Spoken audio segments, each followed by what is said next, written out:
plus one standard network rate message, or text bonus to 63225. 5 entries cost £5 plus one standard network rate message. Go to gbnews.com/win. Entries start at £2.50. Call 0903 686 3232. Calls cost £2.50 plus your network access charge, or post your name and number to GB22 PO Box 8690 Derby DE1 9TT. UK only. Entrants must be 18 or over. Lines close at 4 p.m. on the 21st of August. This is a network giveaway. Entries will be pulled. Please check the closing time if listening or watching on demand. Good luck. At GB News, we love to hear from you, our loyal community. So drop us a line at gbnews.com/yoursay. There you can talk to each other and also to the presenters live on air. gbnews.com/yoursay, because GB News is your channel, Britain's news channel. Exciting news. Every Friday, my Patrick Christys Tonight Show is going to have a twist to it. We're welcoming some special guests. You. That's right, on Fridays I'm going to be doing my show in front of a live studio audience, because this show is about you and what you have to say. It's going to be the same big debates, same big topics, same big opinions. But every Friday night at 9 p.m, you are invited to come on down to Patrick Christys Tonight to be a part of the action. Only on GB News, the People's Channel, Britain's news channel. Join me, Nana Akwe, for an informative, interactive news programme with a difference. It's fun. No, he didn't say that, though. I'm so surprised. I think there's an element of truth to that. Join me from 3 p.m. every weekend, only on GB News, Britain's news channel. Hi, I'm Michelle Dewberry, and my show is your opportunity to cut through all the noise and dive in headfirst to some robust debates. Ideas clash. Situation, isn't it? Because the failure is... You're deliberately avoiding my point. Nothing's held back. And if you think this is the end of it, wait for more. And we do not shy away from the difficult stuff. Sometimes I want to shake people and say, if only you understood. So join me on Jubes & Kerr weeknights at 6 p.m, only on GB News, Britain's news channel. Breaking news, live updates, stories that matter. From the heart of the GB newsroom to every corner of Britain, with our team of dedicated journalists across the UK. GB News bulletins are there to deliver the latest news that matters to you. Bulletins on GB News, the People's Channel, Britain's news channel. News is completely unique in the way that we interact with our viewers. Our audience aren't afraid to have their say. They want their voices heard now, and they've got a channel where that can happen. I find more and more as I'm wandering around, people come up to me and they say, we saw you on television. I say, oh yes, on what? On GB News. Hello, are you the famous Sue? The whole crew with me here now. We came to celebrate. It's our job to be the eyes and ears of the viewers. They are part of the GB News family, and I'm pleased to say it's a very large family. And if people go to the time and trouble of listening and watching, then we've got to do a good job for them. Well, I'm here right in the epicentre of the protest. Here we go again. You just tuned in. Where have you been? It is raucous here tonight. That's what makes us the fearless champion of Britain.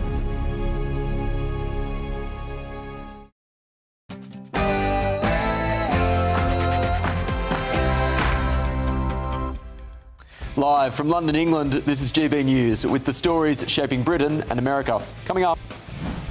And I have warned Jordan Bardella, who is the bookie's favourite to be the next French president, that after £800 million of British taxpayers' money has been given to the French government to stop these boats from leaving, that if necessary, we'll get the Royal Marines to tow the boats back to the French beaches. And he gulped hard. Andy Burnham has vowed to be relentless in tackling the number of migrants crossing the English Channel, whatever that means. Well, Reform UK wants to launch the largest military operation in the English Channel since World War II. Who do you trust to fix the problem? Also... That is why today I'm reaching out to put personalities and our past disagreements aside for the good of... And there certainly are some personalities and egos at play here. In a surprising development, Rupert Lowe has offered an olive branch to Nigel Farage. He's pledged to put personal disagreements aside in a bid to unite, reform and restore. Is this the call that could finally unite the right in the United Kingdom? Also... It was going to be a massive attack. It was going to be attacked. That would have been by far the biggest attack since World War II. Well, this is breaking news, but geez, I feel like I've heard this before.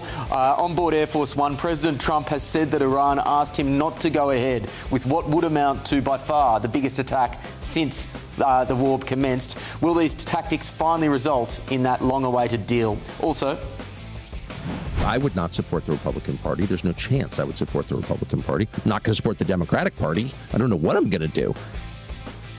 Also, more trouble could be brewing for Republicans ahead of the midterm elections after a group of high-profile Donald Trump defectors announced they are joining forces to launch a new political movement against the president and his supporters. Also, this government is committed to halving knife crime within a decade, and progress has been made. Using disturbing images of a teddy bear, doll and rubber duck slashed with white knife wounds, a new campaign today aims to show that childhood is blighted by the UK's knife epidemic. Is this clever messaging or a gimmick? I'm Will Kingston and this is The Late Show Live.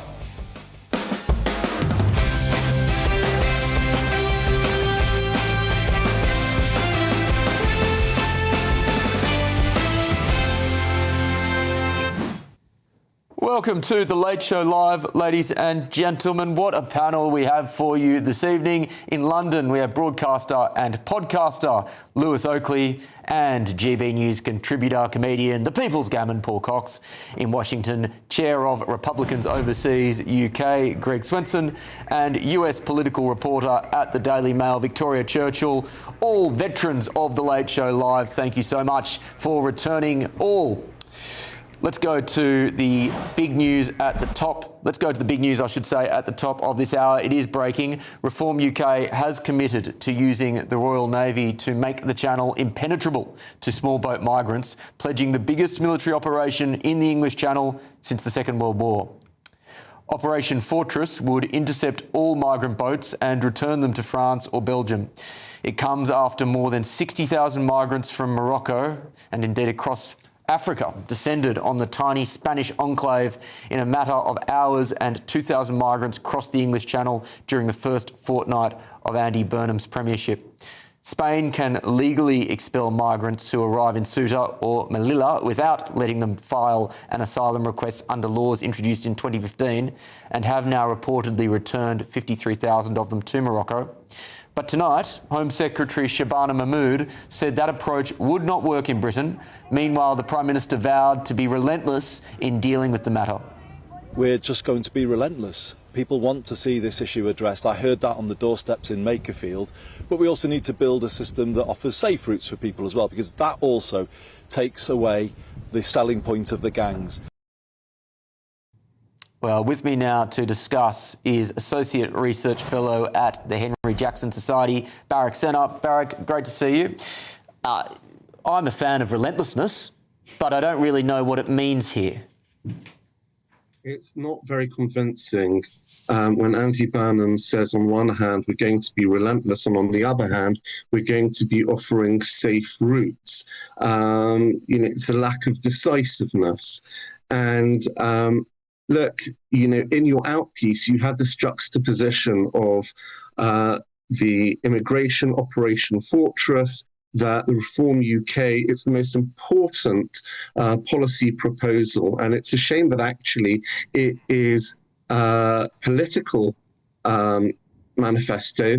This is a natural national security doctrine that should have been addressed across the board. It shouldn't have only have been the mandate of Reform UK. And Andy Burnham is, in a very half-hearted manner, jumping on the bandwagon. But in your outpiece, you had a context as well of Iran. And it's just really important to note that between 2015 and 2025, over 67,000 Iranians have claimed asylum in the UK. In 2025, 7,419 Iranian nationals claimed asylum, of which 4,613 entered through via small boats. That's 62%, right? That same year, 640 Iranians came in via clandestine means. This is a national security concern, because what happens abroad naturally spills over into our domestic national security. The British government has just prescribed the IRGC as a terrorist organisation. How do we know all these migrants who are spilling over our borders? How do we know who they are? Well, the short answer is, Barrack, that we don't. And we do know that the IRGC has been sending operatives across the channel in dinghies. That was reported by The Telegraph recently. I just want to get your thoughts on Shabana Mahmood, who has said that the same approach that was used in Ceuta would not work in Britain. The reason it wouldn't work is because of the legal framework that this country has subjected itself to, particularly the Refugee Convention.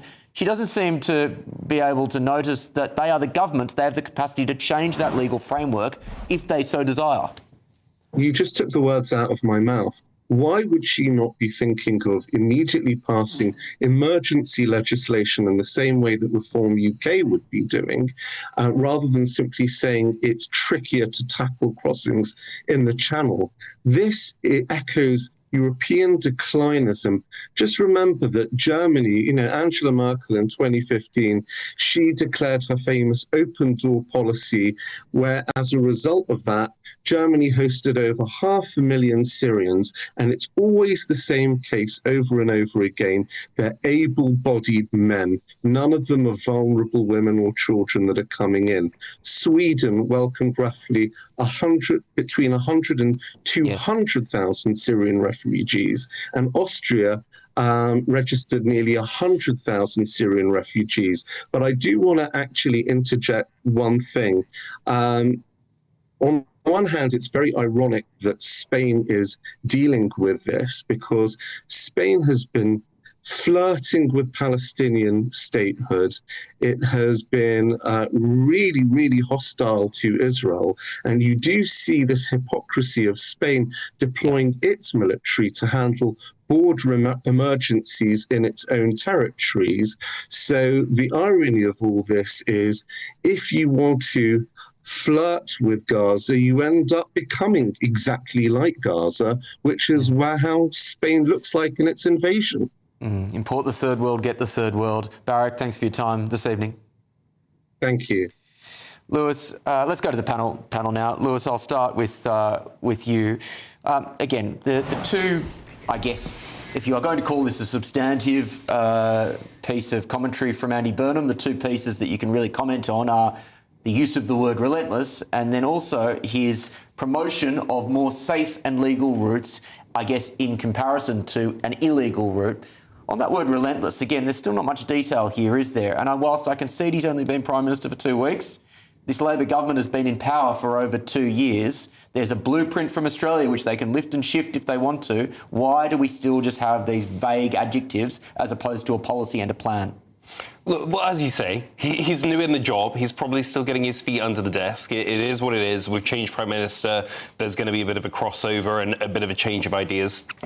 Look, statistically, the crossings are down. They've reduced it by 43% overall. Not perfect, but at least going in the right direction. So I think Labour does have a bit of a case to say, well, look, what we're doing is working. It might not be as fast as the rest of the country want it, but we are doing it. And I do actually, because I think this comes down to trust, right? I think there are some people that think, oh, they love it. They love all these crossings. They want this. They don't really want to deal with it. I think they do. I think Andy Burnham himself has said in so many interviews now, I get it. I've been on the doorstep. This was the number 2 issue for most people. They are going to have to get it in control. Otherwise, they're going to lose to Reform, and Reform will deal with it, allegedly. I'll repeat what I said on the late edition earlier. If you're being charitable, they probably do want to deal with it, but do they want to deal with it badly enough to make trade-offs? So to make trade-off to say, well, we're comfortable with the optics of children in detention centres, which you would see if you actually had an effective border policy. Do they want it badly enough that they are willing to get out of the international human rights obligations, which so many in the Labor Party love? So yes, they may want to solve this problem, but I don't think they want to solve it badly enough to give up those things that they hold dear. I still maintain my point that they don't want to solve the problem. They don't want to solve the problems. They don't understand the problem. It doesn't seem to affect them. They're still in power, irrespective of this problem ongoing. It's the biggest problem that faces our country. It's the biggest problem that's faced our country since World War II, and we're just not doing anything about it. I know that he's not going to do anything about it, because in the same breath as saying, oh, when I was on the doorstep at Makerfield, everyone kept talking about the illegal asylum issue, he then said, but of course we need safe and legal routes. Well, all that is saying is we're not going to have them come in boats, we're going to have them come another way. So we're going to get exactly the same problem, we're just going to give them a comfortable ride. That's not solving the problem. Solving the problem is a massive deterrent. It's not just detention centres with children in, or as inhumane as that may look to some. It's about taking away the incentive to come. There's clearly incentives to come here, take them away. Very simple. Even if you don't do the Australia system, take away the incentive. If you come here, you cannot have a benefit for 10 years, and in those 10 years you must have worked to have 8 of them, for instance. Immediately you take 90% of them out of the picture, and you basically just kick them out of the country. Step 2. Or what you do is you take absolute draconian action to stop it happening. Yep. Stop it happening. We had this stupid story this week where, well, it's not stupid because 3 ladies died, but 3 women died of a heart attack simultaneously on a boat. So obviously that's a lie. It's quite clearly a lie, and we're just from every angle you look at this, you're being lied to. Yeah, that was a shocking story, and that was being reported by the French authorities that 3 women all died at the same time of heart attacks on a boat en route to the United Kingdom. Again, it beggars belief, Greg, that these people think that we would believe that. Paul just framed illegal migration as the biggest challenge facing the United Kingdom since World War II. Do you think that's a fair characterisation? Yeah, it is. And if you look at it's a top 2 issue in most of the countries in Western Europe. Definitely in Ireland, where I've spent a lot of time recently. And so, yeah, this is something that is so manageable, but then it goes to the point, do they really want to stop it? And I don't think so. Whereas I think reform could make a credible argument. It's kind of their signature policy. And so I have great confidence that they mean what they say. And we just went through this in the United States, where we had open borders for 4 years and 10 million illegal migrants coming in. We turned the border management over to the sex and human trafficking cartels. And surprise, surprise, we have a problem. But it was taken care of so quickly. And it shows you that it can be done. It's not that complicated, but do they really want it? Victoria, the great success of the Australian border policy changes under Tony Abbott, which saw what was an illegal immigrant crisis go down to effectively 0 boats arriving, was that they turned it into a bipartisan issue. Now you've got a Labor government in Australia, and they've maintained all of the conservative policy settings. Do you think now that Trump has implemented a very, very forceful border policy that a future Democratic president would abide by it? I hope they do, because if you look back at it, a lot of the things that the Trump administration has been criticized were prevalent under the Obama administration. The so-called, as they frame it, kids in cages, that was happening under Obama. Tom Homan, who of course is now a bogeyman to everybody on the left, he was a very highly awarded member of the border and law enforcement community under the Obama administration. And so, I think seeing that now is, one, it points out the hypocrisy of a lot of what we hear from people on the left here in the U.S., but it also shows that, just because they put Donald Trump's face in front of a policy, it makes people hate it. And, there's people that go out and do these like man on the street type interviews. We do quite a few of them at Daily Mail. I don't know if we've done this one specifically, but, there's YouTubers and podcasters, influencers that go out and say, we have this program of deporting people. It's a Donald Trump policy, or they say it's a Joe Biden policy, and people hate it under Trump, but they love it under Joe Biden just because of who it's associated with. And, I think that's just really something to learn. And just to expand on what everybody's been saying here, I think this is a problem not just for England, not just for Western Europe, but really for the global West, is this idea of unfettered immigration. And, basically whoever is in power, whether it's right-wing or left-wing governments, are realizing that it's a problem. And I think that's quite a great shift of tone that we're seeing from most governments globally, is that everybody realizes that this unfettered access has to stop. Yep. Paul, the elephant in the room when you look at Nigel Farage's remarks about deploying the Navy to manage this problem in the Channel is do we really have a Navy capable of doing that in 2026? We probably don't, actually. The truth be known, I'm from Portsmouth. I can see the dockyard. If I take a little drive up the road to a place called Portsdown Hill, I can see how many boats are in the dockyard at any given time. And there aren't many. And there aren't many deployed. I know there are other places where they could be, Rosyth, for instance, or down in Devonport. But there really isn't that much of a Navy left. And it's not as widely reported as we believe it is, because if it was, then we'd be under attack. It's as simple as that. But however, it would only take 1 or 2 boats. It wouldn't take much.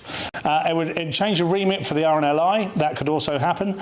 You said earlier when Shabama Mahmood was talking about, well, we simply couldn't do that. It's not possible, etc. She's a lady in control of changing the rules. You can change the rules. That's right. I think it's going to be incredibly embarrassing for the current left when a right-wing government gets in and changes this within 6 months to a year.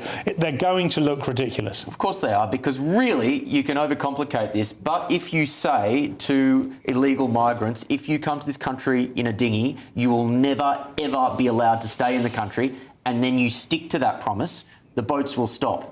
It's really that simple. And again, that was the Australian example. I just want to go back, Lewis, to the question around the Navy. Would you support the use of the Navy in managing illegal migrant boats in the Channel?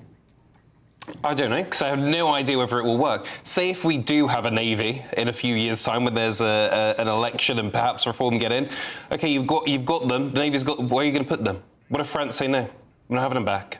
You know, what if European courts say so? It's not so simple. Well, I just don't think it is. And I do think you keep saying about changing the rules.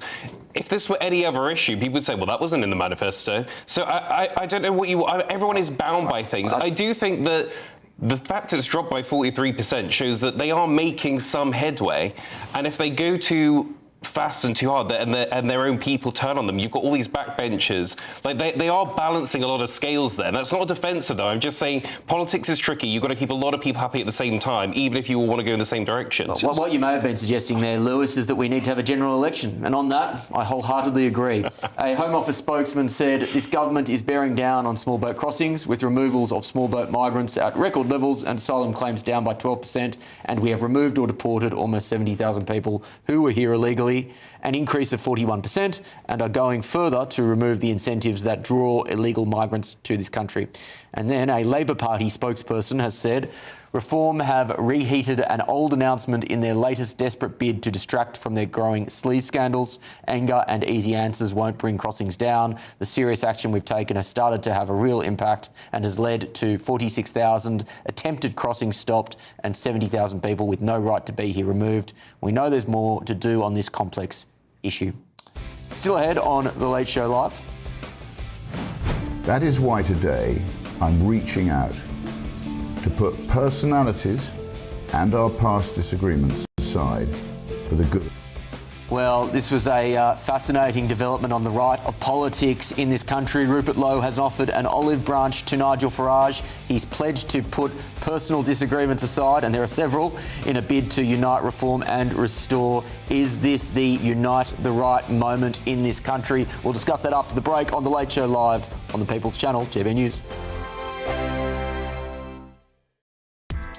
Join me, Nana Akwe, for an informative, interactive news programme with a difference. It's fun. No, he didn't say that, Dave. I'm so surprised. I think there's an element of truth to that. Join me from 3 p.m. every weekend, only on GB News, Britain's news channel.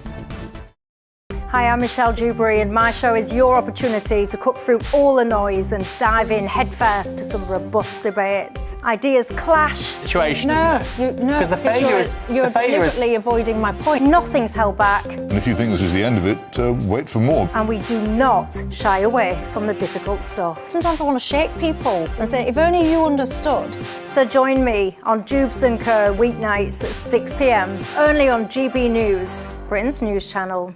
From court mornings to warm family brunches. From football to tennis in the car. In the kitchen. GB News Breakfast is there. With the stories you need and the conversations that matter. Anyway, let's talk business. Well, it has been a historic night in British politics. It's astonishing, isn't it? We're here again. To start your day just right. GB News Breakfast. Every morning from 6 a.m. Only on GB News. Britain's news channel.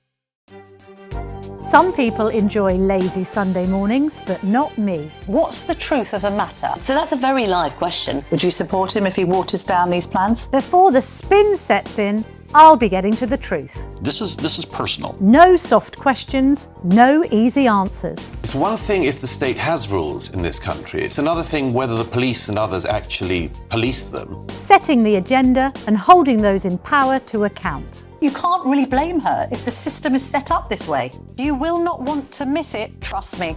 The Camilla Tominey Show, Sundays from 9:30, only on GB News. From the school run to the home run, watch a new show for all of Britain. He can say whatever he wants. A straight talking show where all voices are heard. And, when are we going to stop talking about smashing the gangs and actually do it? With the stories that matter from every part of our country. There's a bit of a crash landing there for your Chancellor. Bold, fearless and standing up for you. That's me, Martin Daubney, 3 p.m. till 6 p.m, weekdays, here only on GB News. The People's Channel, Britain's news channel. Westminster's full of talk, but out here, it's the real world. Am I allowed to talk now? No, that's it. This is where it matters, real people and real lives. That's what politics is all about. The fact that Trump made a good start, no. Straight answers, no spin, and just a couple of pints. How many fingers have I got up? About 10. So join me for Lee Anderson's Real World every Friday at 7 p.m, only on GB News. The People's Channel, Britain's news channel.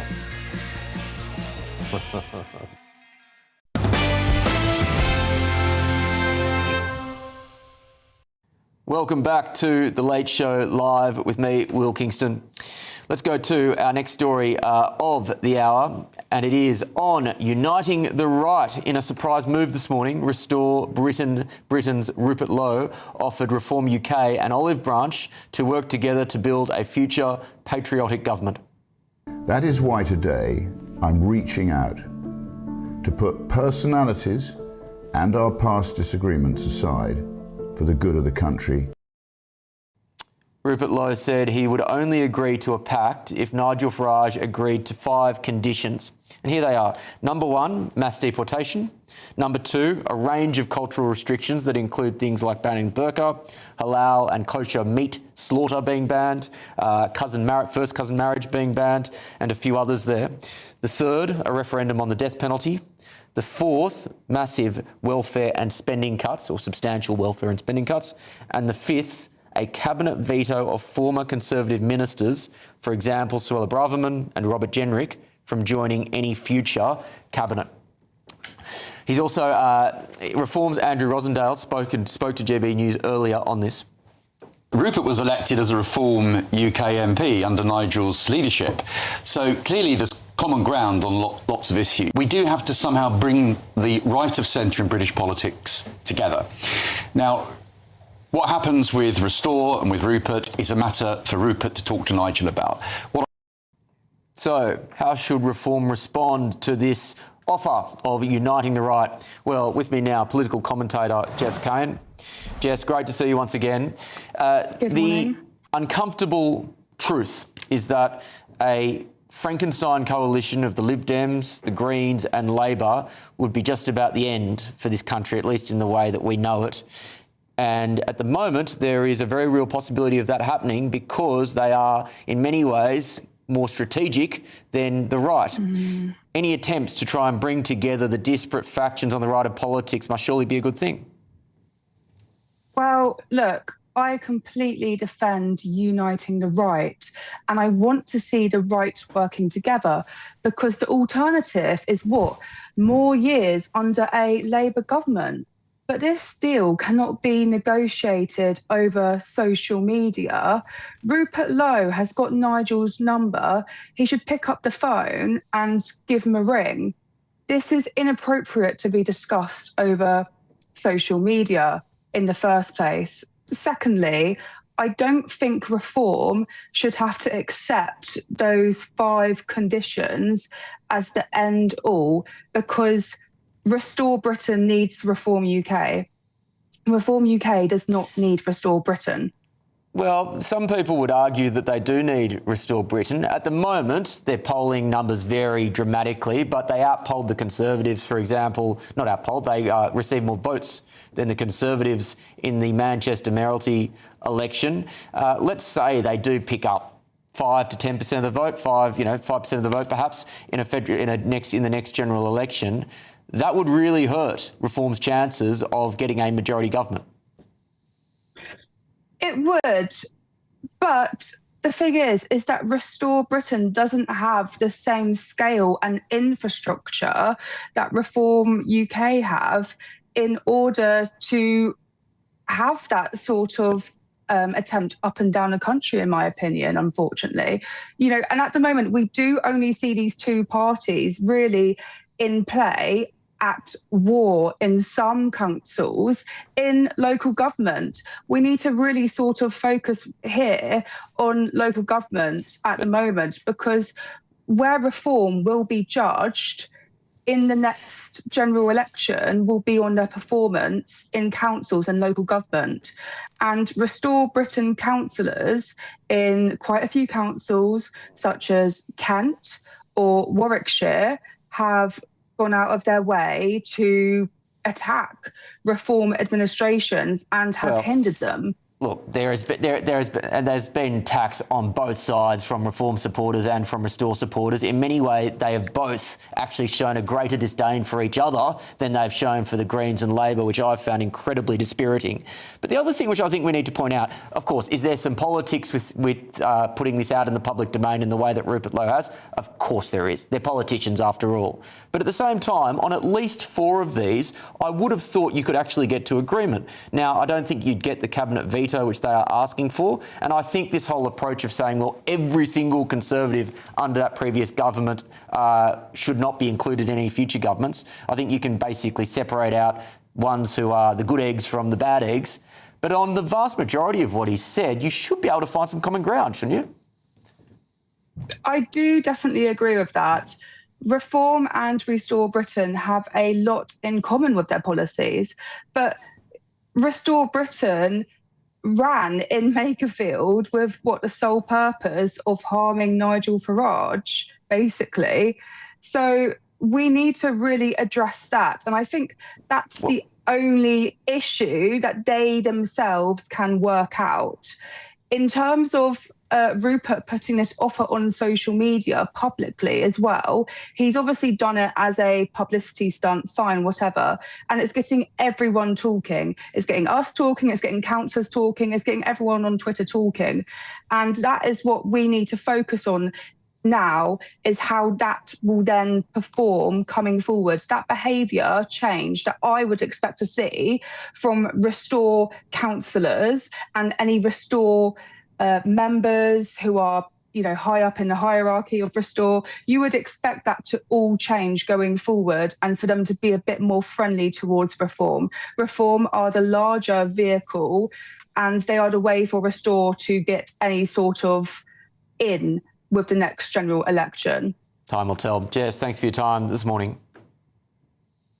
Thank you. Let's go to my panel. Paul, I'll start with you.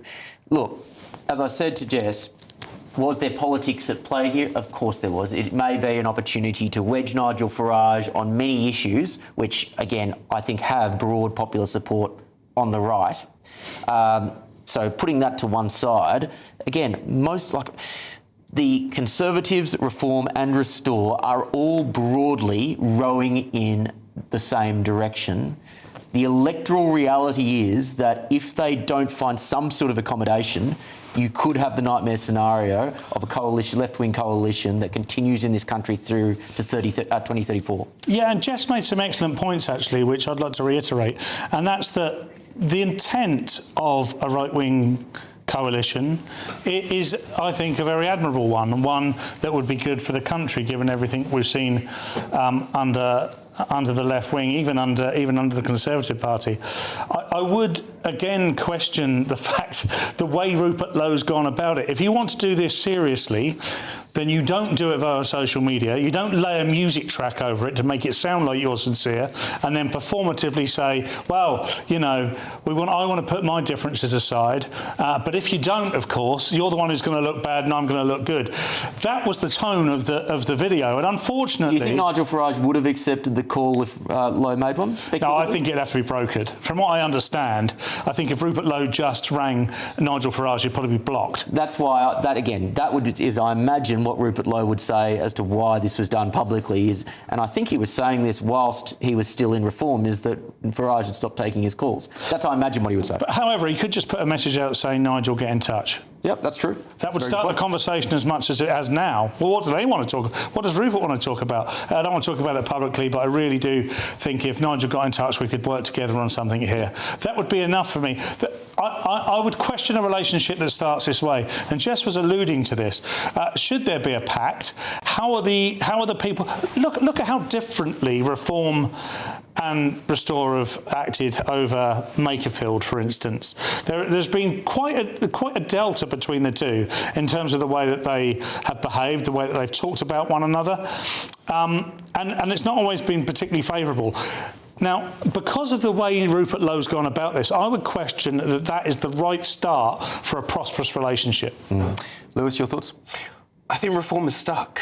I think, you know, if I'm being fair to Reform, I think they've probably done a decent job of getting themselves to the most palatable position they probably could. But they've got nowhere to go now. They can't lurch any more sort of liberal left because they're going to lose their base to Restore. And if they go towards Restore, they're going to lose all the people that they've been trying to convince that they're not the mean, nasty people. They're just got to be a little bit firm. And, you know, the mic's been being taken. And I don't really know. You'll see that in the polls now. I know they'd probably say it's the burn and bounce, but isn't it the first time Labour has actually pulled ahead of Reform in like a year? I think that they're a bit stuck. They can't take the deal. They can't take the deal because then people say, see, that they're all the same. The deal will happen when the next general election is called, and Restore are going to have to say, look, we'll step aside. Like, that's the only way it goes. Very quickly, Will, I'd just like to say that right now, because of the timing, because of the way that Labour curated the coronation of Andy Burnham, everything does look rosy for him. He's under no scrutiny. That's why he's bouncing back. Come the middle of September, when we've had 2 PMQs and he's under a lot of pressure and he's saying a load of old waffle, then it's going to bounce back. Yeah. If this is the bounce, then it's not high enough, and I don't think Reform are stuck. Yeah, on that, I agree. Well, look, again, I just reiterate my point that I think there does need to be some sort of accommodation, whatever that looks like, on the right side of politics, because the alternative is just too terrifying to think about. Still ahead on The Late Show Live. I'm losing faith in them because they do lie and they do misrepresent. Negotiations between Iran and Oman over the Strait of Hormuz are reported to be in their final stages, but with contradictory statements coming from both Washington and Iran. Have we been here all too many times before? This is The Late Show Live, only on GBNews.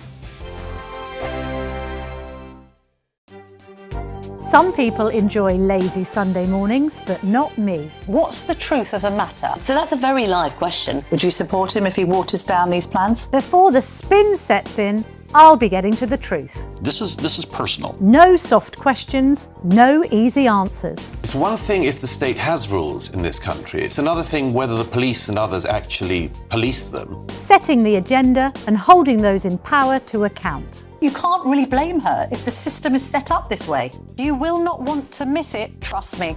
The Camilla Tominey Show, Sundays from 9:30, only on GB News. Breaking news, live updates, stories that matter. From the heart of the GB newsroom to every corner of Britain, with our team of dedicated journalists across the UK. GB News bulletins are there to deliver the latest news that matters to you. Bulletins on GB News, the People's Channel, Britain's news channel. Hi, I'm Michelle Dewberry, and my show is your opportunity to cut through all the noise and dive in headfirst to some robust debates. Ideas clash. Situation, isn't it? Because the failure is you're deliberately avoiding my point. Nothing's held back, And if you think this is the end of it, wait for more. and we do not shy away from the difficult stuff. Sometimes I want to shake people and say, if only you understood. So join me on Jubes & Co weeknights at 6 p.m. only on GB News, Britain's news channel. Britain is not just a geographical expression. We are a people bound together by history and culture that are distinctively British. Join me to celebrate our music, theatre, artworks and literature, which we can explore and enjoy together. Everybody's welcome. Sunday with Michael Portillo. Every Sunday at 11 a.m. on GB News, the People's Channel, Britain's news channel. I've been in Westminster for a long time, but I know that though power may be here, its effect on people's lives is across the whole of the country. We may be where rules are made, but it's where they're implemented that matters. Join me, Jacob Rees-Mogg, for forthright and frank discussion on where Britain has come from, where it's going, and where it will end up. That's State of the Nation, Monday to Thursday, 8 to 9 o'clock. Vox Populi, Vox Dei. From the school run to the home run, watch a new show for all of Britain. He can say whatever he wants. A straight talking show where all voices are heard. And, when are we going to stop talking about smashing the gangs and actually do it? With the stories that matter from every part of our country. There's a bit of a crash landing there for your Chancellor. Bold, fearless and standing up for you. That's me, Martin Daubney, 3 p.m. till 6 p.m. weekdays here only on GB News. The People's Channel, Britain's news channel. Here at GB News, we made a promise to tell your stories. And on the 6th of August, we're marking 5 years of doing exactly that. Celebrate with us by having your say. Join in the debates live on TV and radio. And tune in as your favourite presenters are live across the country, from Leeds to Aberdeen, from Belfast to Barry Island. Plus, join me in Essex for our biggest live show of the year. Tune in this Thursday, only on GB News, the People's Channel, Britain's news channel.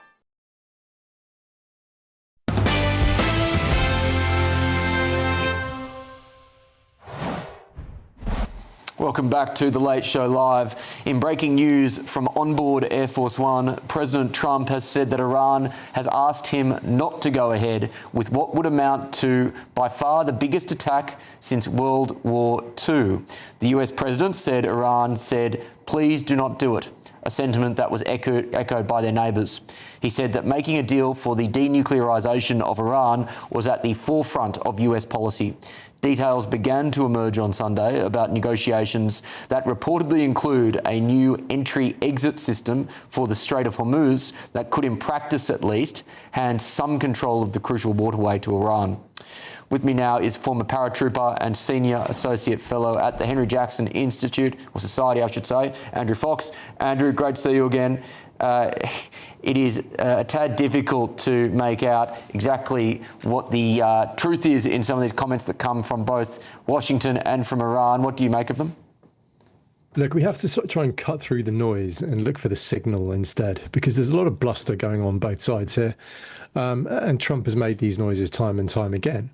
Now, in the last hour, Iran have been firing anti-ship missiles at tankers in the Strait of Hormuz. So we're clearly some distance away from that being reopened. But my take is this: Trump has lost this war. He isn't going to be in a position to achieve any of his strategic goals that he articulated when he set out. So what he needs to do is to find an exit strategy where he can come away at least being able to claim that he was the winner, even if he isn't. And so what we're seeing here, I think, is threats of force, in the knowledge that he's going to have to sign a deal, but he can then claim that the deal is a good one and it only happened because he threatened force. I think that is the pattern we're seeing play out. We've seen it a couple of times already since the start of this war, which we're nearly now 6 months into. And the argument right now is about how to get the Strait of Hormuz back to where it was before the war. That's how badly this war's gone. What do you think that exit strategy would look like? It's a really tough one. I mean, he needs a deal with the Iranians. The progress with talks between Iran and Oman, it seemed to be broadly moving in the right direction in terms of getting that Strait of Hormuz reopened and 20% of the world's oil that flows through that strait back into the world economy before we have a huge inflationary crash once our own oil reserves run out. So that's the first thing that good looks like. I think future talks on the nuclear capabilities of Iran will almost certainly be on the table. I'd imagine they'd be dragged out over a huge period of time, though. And because, frankly, if I'm sat in Tehran right now, making a rush for a nuclear missile is probably the most sensible option. I think this war has actually, in some ways, brought us potentially closer to a nuclear Iran rather than further away.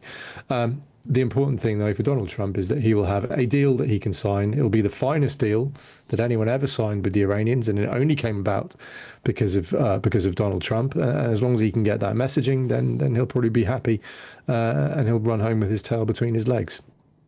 In isolation, hearing that America was planning the biggest attack since World War II would be a shocking comment, but I've also reported on this channel the end of Iranian civilization as well, and that never quite came to pass. These sorts of comments have been very frequent from Donald Trump since the conflict began. Do you think that they still have any power in Tehran? I mean, the issue we've got here is that Mr. Trump has, he talked about opening the gates of hell on Gaza, and, that never happened either. He's very big on the threats. And again, it's about making himself look like a hard man so he can claim that his threats brought people to the negotiating table or whatever it might be. In terms of Tehran, I mean, the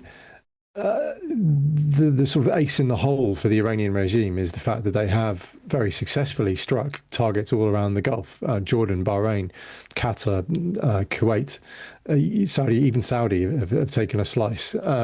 That's impressive on their part. I say reluctantly. They've managed to keep themselves in the fight in spite of huge attrition on those capabilities. And, they only need one drone or one missile to get through and hit a desalination plant or an oil refinery. And they are causing billions worth of damage to not only the country that they strike, but also to the global economy while Hormuz remains closed. So they do have very much strong cards to play here. And in war, unfortunately, it doesn't always look like how many planes you've got or how many missiles you can fire. It also comes down to, have you got a good strategy to achieve what you want to achieve? And unfortunately, the Americans didn't have a good strategy. I was speaking to Lisa Daftari last night. Her suggestion was go harder, look at the remaining leadership layers of the IRGC and the regime and actually do what is required to actually get a result. How feasible is that? No, I vehemently disagree with that position, because, look, you have to have a goal that you're working towards. Like, what is the political aim? Military action is designed to be the sort of the hard tool of international policy. You've got to have a political goal to work towards. And on the Iranian side, they see this suffering as religiously inspired. It's part of the Shia Twelver philosophy that suffering is virtuous. So the harder they get hit, the more religiously virtuous and motivated they feel. And, even if you topple the regime, what happens next? They're the only ones with any guns in Iran. So another group of hardliners are almost certainly going to come in behind them and take over. There's just, there's so many things that could go wrong with this option. So the idea that just one more bomb, one more air raid, one more strike is going to somehow resolve this situation is absolutely a fantasy. I think the West continues to misunderstand the motivations and the worldview of Islamist regimes. It's a very important point to make. Andrew, thank you very much for your time. Pleasure, thank you. Let's go to DC now. Greg, I'll start with you, and I'll break the fourth wall with the audience here. Sometimes as a broadcaster, it is difficult to report on topics where things just aren't changing despite your regular protestations. We've talked about illegal migrants crossing the channel tonight, and I'm trying to come up with new angles because we've said for so long, well, we need to remove the incentives. We've said for so long, well, we need to do this, this and this, but it doesn't change. I'm starting to feel a bit this way around Iran, in that we keep saying, well, this is the situation, this is what Trump keeps saying. What's changing? Well, I think in some respect, the threat worked. Now, I know Andrew would not agree with that. He's saying it's all bluster, but the president's not afraid to use force. So in the past, when he's tried negotiations and the mullahs or the regime, talks and talks, and then they refuse to actually accommodate, then he strikes. And so, there's a time for that. I think many of us woke up this morning almost disappointed that they didn't start, quote unquote, finishing the deal, because I think you can't trust the regime. And you and Andrew both commented, and I think you're right, that they are religious fanatics. They're suicidal.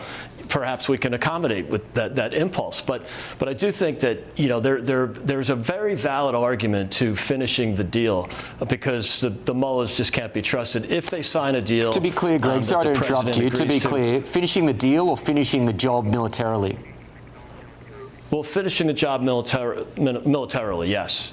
And so, yeah, that's correct, finishing the job.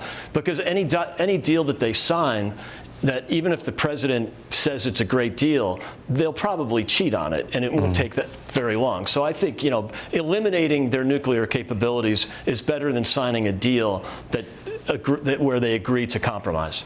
Victoria, your thoughts? Well, a couple things. First of all, I wholeheartedly agree with you, Will, where you're saying it sounds like we talk about the same thing week after week after week.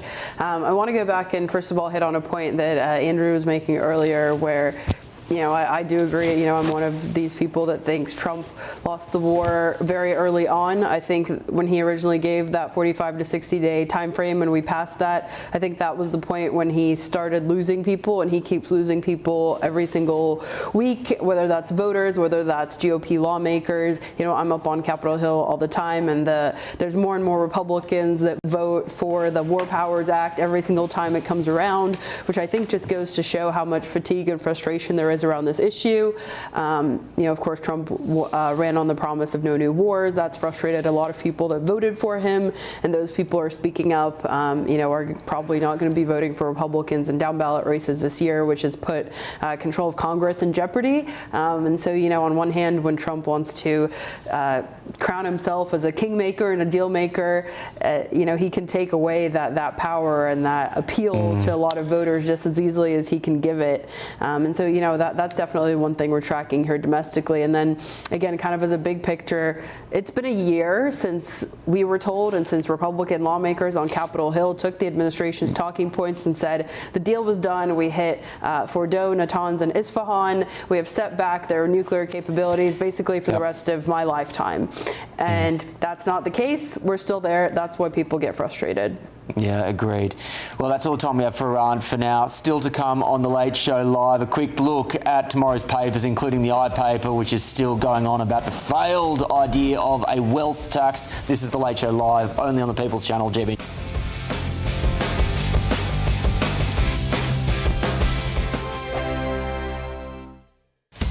Breaking news, live updates, stories that matter. From the heart of the GB newsroom to every corner of Britain, with our team of dedicated journalists across the UK. GB News bulletins are there to deliver the latest news that matters to you. Bulletins on GB News, the People's Channel, Britain's news channel. From court mornings to warm family brunches. From football to tennis in the car. In the kitchen. GB News Breakfast is there. With the stories you need and the conversations that matter. Anyway, let's talk business. Well, it has been a historic night in British politics. It's astonishing, isn't it? We're here again to start your day just right. GB News Breakfast. Every morning from 6 a.m. Only on GB News. Britain's news channel. Westminster's full of talk, but out here, it's the real world. Am I allowed to talk now? No, that's it. This is where it matters, real people and real lives. That's what politics is all about. In fact, has Trump made a good start? No. Straight answers, no spin, and just a couple of pints. How many fingers have I ever got up? About 10. So join me for Lee Anderson's Real World every Friday at 7 p.m, only on GB News. The People's Channel, Britain's news channel. At GB News, we love to hear from you, our loyal community. So drop us a line at gbnews.com/yoursay. There you can talk to each other and also to the presenters live on air. gbnews.com/yoursay, because GB News is your channel, Britain's news channel. Join me, Nana Akwe, for an informative, interactive news programme with a difference. It's fun. No, he didn't say that, Dave. I'm so surprised. I think there's an element of truth to that. Join me from 3 p.m. every weekend, only on GB News, Britain's news channel. You want to know what's really going on in the corridors of power? Labour don't know what to do with you half the time, and that makes you quite lethal in the chamber. Get behind the headlines with Chopper's Political Podcast. Join me, Christopher Hope, as I sit down with the great and the good of British politics. We'll see where this ruling takes us. These are the stories shaping our nation. Chopper's Political Podcast, available now on all platforms. Listen in and stay ahead. Hi, I'm Michelle Dewberry, and my show is your opportunity to cut through all the noise and dive in headfirst to some robust debates. Ideas clash. Situation, isn't it? Because the failure is you're deliberately avoiding my point. Nothing's held back. And if you think this is the end of it, wait for more. And we do not shy away from the difficult stuff. Sometimes I want to shake people and say, if only you understood. So join me on Jubes & Co. weeknights at 6 p.m, only on GB News, Britain's news channel.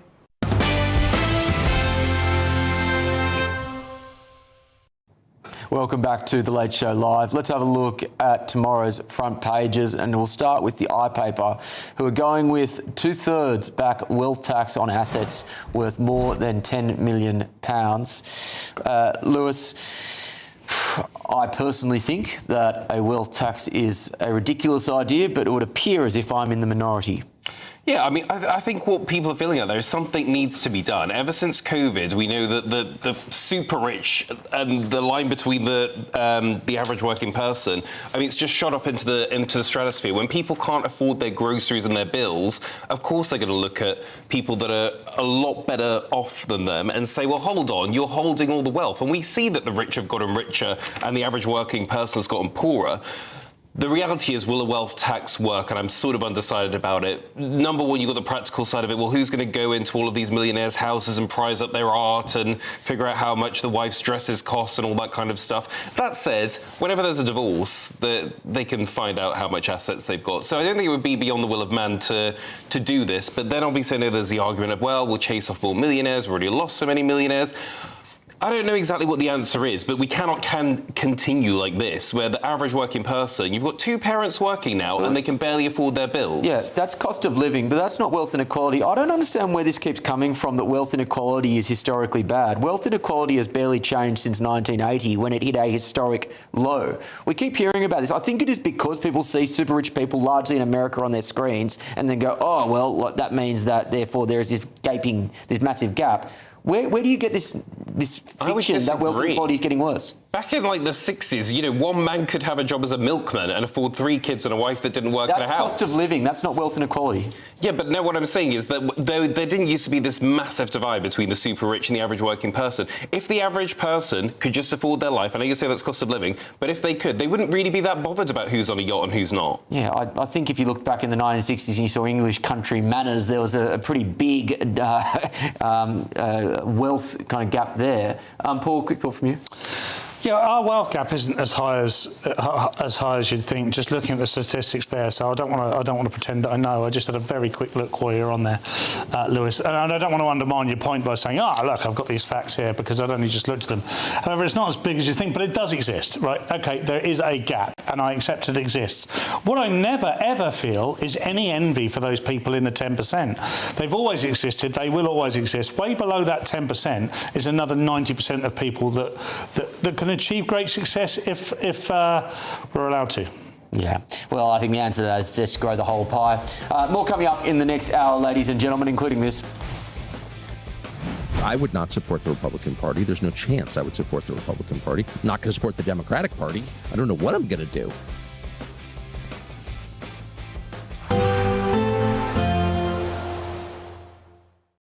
Today, clouds overhead. Total zen within. Boxed Solar sponsors the weather on GB News. Good morning and welcome to your latest GB News weather update from the Met Office. Well, it's going to be a hot and muggy day for some parts of England and Wales, and a quite humid picture elsewhere too, with the potential for some rain or showers, mainly in the north of the UK today, and more particularly Scotland. So a pretty damp start Start to the day for the central belt, and the rain will gradually push its way ever so slightly further north as we go through into this afternoon. Showers will form across Northern Ireland and southern Scotland too, and there may well be just one or two very isolated hit and miss showers across England and Wales, but here it's mostly about the heat and humidity. A really hot day across the southeast of England in particular, the mid-30s Celsius possible, and quite likely the low 30s more widely across England and the east of Wales. The potential is there also for one or two late afternoon and evening showers, possibly thunderstorms, so don't take the graphics too literally. We could see one or two showers further south and east than these graphics suggest, but generally speaking it'll be the further north and west you come where the greater the chance of seeing some rain this evening, more especially across Scotland, but the rain will tend to become more showery away from the north as we go towards the second half of the day.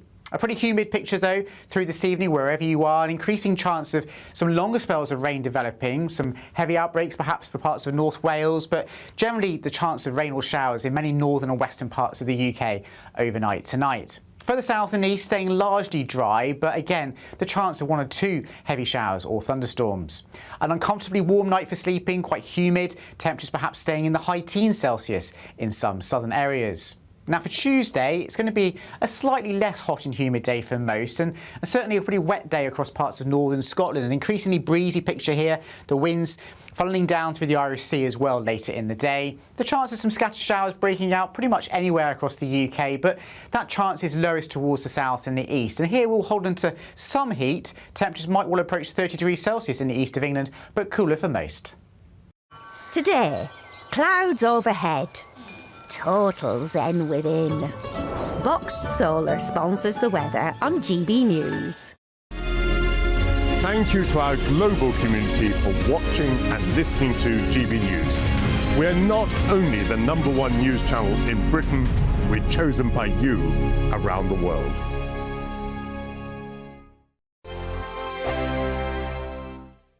From cold mornings to warm family brunches, From football to tennis in the car, in the kitchen. GB News Breakfast is there. with the stories you need and the conversations that matter. Anyway, let's talk business. Well, it has been a historic night in British politics. It's astonishing, isn't it? We're here again to start your day just right. GB News Breakfast. Every morning from 6 a.m. Only on GB News. Britain's news channel. Join me, Nana Akweer, for an informative, interactive news programme with a difference. It's fun. No, he didn't say that, though. I'm so surprised. I think there's an element of truth to that. Join me from 3 p.m. every weekend, only on GB News, Britain's news channel. At GB News, we love to hear from you, our loyal community. So drop us a line at gbnews.com/yoursay. There you can talk to each other and also to the presenters live on air. gbnews.com/yoursay, because GB News is your channel, Britain's news channel. Some people enjoy lazy Sunday mornings, but not me. What's the truth of the matter? So that's a very live question. Would you support him if he waters down these plans? Before the spin sets in, I'll be getting to the truth. This is personal. No soft questions, no easy answers. It's one thing if the state has rules in this country. It's another thing whether the police and others actually police them. Setting the agenda and holding those in power to account. You can't really blame her if the system is set up this way. You will not want to miss it, trust me. The Camilla Tominey Show, Sundays from 9:30, only on GB News. From the school run to the home run, watch a new show for all of Britain. So he can say whatever he wants. A straight talking show where all voices are heard. And when are we going to stop talking about smashing the gangs and actually do it? With the stories that matter from every part of our country. There's a bit of a crash landing there for your Chancellor. Bold, fearless and standing up for you. That's me, Martin Daubney, 3 p.m. till 6 p.m, weekdays, here only on GB News. The People's Channel, Britain's news channel. Westminster's full of talk, but out here, it's the real world. Am I allowed to talk now? No, that's it. This is where it matters, real people and real lives. That's what politics is all about. In fact, has Trump made a good start? No. Straight answers, no spin, and just a couple of pints. How many fingers have I got up? About 10. So join me for Lee Anderson's Real World every Friday at 7 p.m, only on GB News. The People's Channel, Britain's news channel.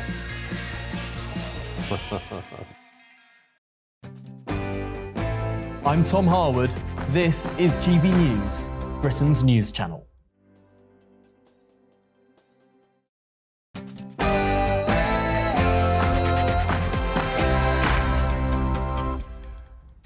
Live from London, England, this is GB News with the stories shaping Britain and America. Coming up.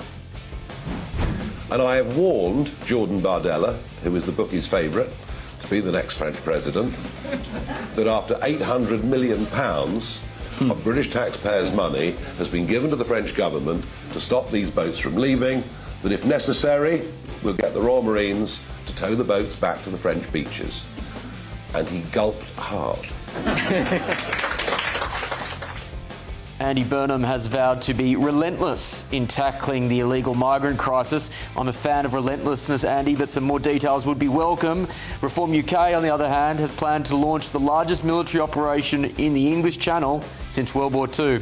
Who do you trust to fix this? Also, that is why today I'm reaching out to put personalities and our past disagreements aside for the good of the country. well, a fascinating development on the right of British politics. That's Rupert Lowe, who has offered an olive branch to Nigel Farage. He's pledged to put personal animosity aside in a bid to unite, reform and restore. Is this finally the unite the right moment in this country? Also, I would not support the Republican Party. There's no chance I would support the Republican Party. I'm not going to support the Democratic Party. I don't know what I'm going to do. more trouble could be brewing for Republicans ahead of the midterm elections after a group of high-profile Donald Trump defectors announced they are joining forces to launch a new political movement against the president and his supporters. Also, we need to be a cost of living government, and getting that cost of living down and looking at all possible ways of doing that. Supermarkets have hit back at the Chancellor John Healey after he vowed to combat price gouging and monitor signs of shoppers being ripped off. So is the solution to the cost of living crisis more of the free market or more government? I think you know where I stand. And this government is committed to halving knife crime within a decade, and progress has been made. A bracing campaign using disturbing images of a teddy bear, doll and rubber duck slashed with knife wounds. A new campaign today aims to show that childhood is blighted by the UK's knife epidemic. Is this clever messaging or just a gimmick? Also, I'm Will Kingston. This is The Late Show Live.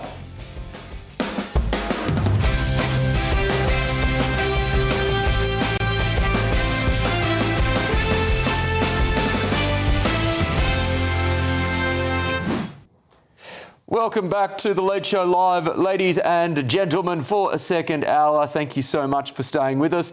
And thank you for my panel for continuing to endure me. In London, we have podcaster and broadcaster Lewis Oakley and GB News contributor, comedian, the People's Gammon, Paul Cox. In Washington, D.C., chair of Republicans Overseas UK, Greg Swenson, and US political reporter at the Daily Mail, the wonderfully named Victoria Churchill. Thank you once again for joining me, team. Let's go to the main news at the top of this hour. More trouble could be brewing for the Republicans ahead of midterm elections after a group of high-profile Donald Trump defectors announced they are joining forces to launch a new political movement against the president and his supporters. Podcaster, former Fox News personality Tucker Carlson, former Georgia Congresswoman Marjorie Taylor Greene, outgoing Kentucky Congressman Thomas Massie, and former US counter-terrorism chief Joe Kent, all once close Trump allies, met on Saturday after growing increasingly frustrated with what they see as his broken campaign promises. They accused the president of betraying his America First agenda by dragging the United States into another foreign war with Iran. But could this MAGA rebellion genuinely threaten Trump, or would it simply split the Republican vote? With me now is Republican strategist Matthew Hurt. Matthew, good to see you once again. How seriously should Donald Trump be taking this? Well, it's an excellent question. And just about 30 minutes ago, Jess Kane talked about the difference between reform and restore in a multi-party system. In the United States, we operate under a two-party first-past-the-post system. And the words that Thomas Massie and others used over the weekend were movement, not political party. So what I think is we move into the final 2 years of Trump's administration, what we're going to see is a differentiation between and among Republicans to see what the future of the party looks like. I don't for a moment think that Thomas Massie and Marjorie Taylor Greene and others are going to start a third party. But what I do understand about operating within the two-party system is that they may start political action committees and organizations to help decide the direction of the Republican Party for the next 10 years. When I first got involved in politics in 2009, I was a small L libertarian Ron Paul supporter. And that was 2 or 3 movements ago in politics, ages and ages ago. So it remains to be seen what is going to happen, but I do think that they will have an opportunity to drive the direction of the Republican Party after President Trump leaves office. Now, some people would argue that Tucker Carlson has well and truly gone off the deep end. His podcast increasingly looks conspiratorial, increasingly more and more just out there content. How much of this do you think is a publicity stunt? That is also an excellent question, Will. I think quite a bit of this is for clicks and for viewers, but there are serious questions. I mean, just about 20 minutes ago, Victoria Churchill was talking about the diminishing support for the Iran war in the United States is something that I've talked about on this program a number of times. I do think that people like former Congresswoman Marjorie Taylor Greene and others have serious concerns about what America First, what Make America Great Again should look like in the future. But for some, and I think maybe Tucker Carlson is one of those individuals, it's about clicks and revenue generated from online outrage. Yeah. So let's look at the permutations of the Iran war for the Republicans and MAGA going forward. Do you think this represents an existential threat to the MAGA movement, or do you think it will be really just the fringes occupied by people like Marjorie Taylor Greene and by Tucker Carlson, who will demonstrate enough angst around this? Well, I think if you look at the two potential frontrunners in 2028 for the presidency, it's Vice President J.D. Vance, who took a much more reserved position on foreign engagement, and you saw that he was sidelined for most of the early days of the Iran war, and Secretary of State Marco Rubio, who has a track record in the United States Senate of siding with foreign policy adventurous people like John Bolton and others. And so I think what we'll see as we move into the 2028 presidential primary, which will very likely start later this year, Republican primary voters will have an opportunity to make their voices heard as for America First in the sense that there's foreign policy adventurism through Marco Rubio, or a more reserved foreign policy through somebody like Vice President J.D. Vance. So J.D. Vance actually has been criticised by some for having a particularly close relationship with the podcast bros, of which Tucker Carlson would consider himself one. Has that potential? What is the relationship between J.D. and that more fringe online right element of American politics? I think that J.D. Vance, as our first millennial who has served in the executive branch as president or vice president, was dispatched during the campaign cycle to go connect with young voters, particularly young men, and he did so by appearing with Tucker Carlson, with comedian Theo Vaughn, with Joe Rogan and others. And I think that is a very important medium for politicians to communicate with younger voters. I don't know necessarily that makes Vice President Vance align with fringe elements of the right in the United States. I do think that it is a all of the above approach to reaching voters, and I think that Vice President Vance will continue that in 2028 and beyond. Matthew, always a pleasure to chat. Thanks very much for your time. Great haircut, by the way. Thank you. Let's go to the panel in DC. Victoria, I'll go to you first. This was your story after all. What further colour can you add for us?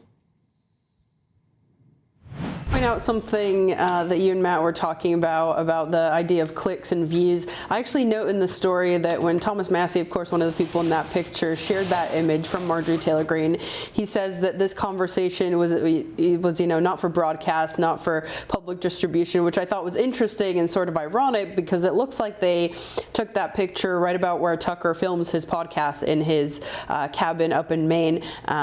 I kind of went through and I verified, and I actually found a lamp that is in that picture that is often seen in the background. So I'm like 99.9% sure, unless there's a Hollywood film set that looks just like Tucker Carlson's cabin, that's where that meeting was held. But I think it's a couple of interesting points that we can look at here. On one hand, I think none of the people in that room would consider themselves to be Republicans, and I think that's important to point out because I don't think they can, go to GOP conventions like at the state level, for example, and try and coalesce some candidates because they just wouldn't be let in the door. They're going to say, like, you embarrassed the president, you dishonored the name of Republican, I saw a take, I think I also put it in the article of like, why should Marjorie Taylor Greene, why should anybody be following her? She like made herself a media personality, and she, quit her job and run off and got married in Vegas. She did that last week. And so, whether that was said in jest or not, I think that person makes up a great point of like, there was of course, she was in a very, very solid Republican seat, so they weren't necessarily really at a point where they could lose that seat. But there's been other Republicans who, were in very close seats where that seat either was almost taken by a Democrat in a special election, or that seat is up and vulnerable in this year's midterm election. And so she's really somebody that showed herself to be selfish rather than putting the party first. So kind of the question of whether she can have any future in the party, the answer to that is no. And so anybody I think that would be associated with her, that really sends a message to anybody that would be voting for them that they shouldn't necessarily be having party resources and things like that spent on them. And so, I don't know if they would full on start a full on party, but this is also a debate that's going on the Democrat side right now. Is like a lot of the times these DSA candidates, they're saying they're not Democrats, even though they're running on the Democrat ticket and they're going and taking some of the Democrat resources. And then, I also want to point out, Greg and I were actually talking in the break about how really this current Trump administration is a sort of coalition government in its own right. You have your Maha people, of course, Tulsi Gabbard and Joe Kent are no longer the administration, but when they were starting out, they kind of represented some views that are not held by all Republicans. And then you even look at Trump's recently departed Labor Secretary, Lori Chavez-DeRemer. She, has that labor vote in terms of organized labor, just for all the viewers in the UK to keep that straight. Our labor is different than your labor. But, organized labor and unions are not typically part of the Republican coalition. So in a way, the Trump administration, particularly the second time around, is a sort of coalition government, as close as we can get one in the US at least. Yeah, it's an interesting insight. Greg, in my personal view, I think Tucker Carlson's credibility is pretty much shot by this stage. At the same time, he has still a huge online following and many, many dedicated supporters. How seriously do you take this sort of commentary and this sort of proposal from a faction that is led by him? Yeah, not very. I don't take it too seriously because, you're right. He has kind of gone off the wall a little bit. He does have a loyal following, a loyal audience, but he also has lost a lot of his audience too. And so that's important to keep in mind. Look, they can be a factor. They can, they could be sort of the libertarian right and make some arguments, and I think people will listen. But the idea of them starting a party, I know Tucker said he wouldn't vote for a Republican or a Democrat. I guess that would imply that there'll be a third party. It never works here. RFK Jr. ran as an independent. He didn't really bump up more than 3% or so in the polls before he joined President Trump. And speaking of RFK, you look at Victoria made a really great point about the coalition. RFK Jr. and Tulsi Gabbard were Democrats and only switched to the party because of Trump. So I think Trump is much more of a unifier of this sort of new MAGA movement. I don't think the country club Republican Party is ever coming back. And I think Tucker and Thomas Massie are probably more against the country club Republicans even than they are against President Trump based on one issue. They're disappointed about the Iran war. Yep. Lewis, any thoughts? what is their message going to be? We know we told you to trust Trump, but trust us now that we've seen that he's not what we promised. I do think their credibility is a little bit shot. That said, I mean, Tucker Carlson, they released the rich list the other day of the highest paid podcasters, and he was right up there. So he clearly, as much as you might think he's gone off the deep end, there's enough people listening to him that his voice matters. So I'm not really sure.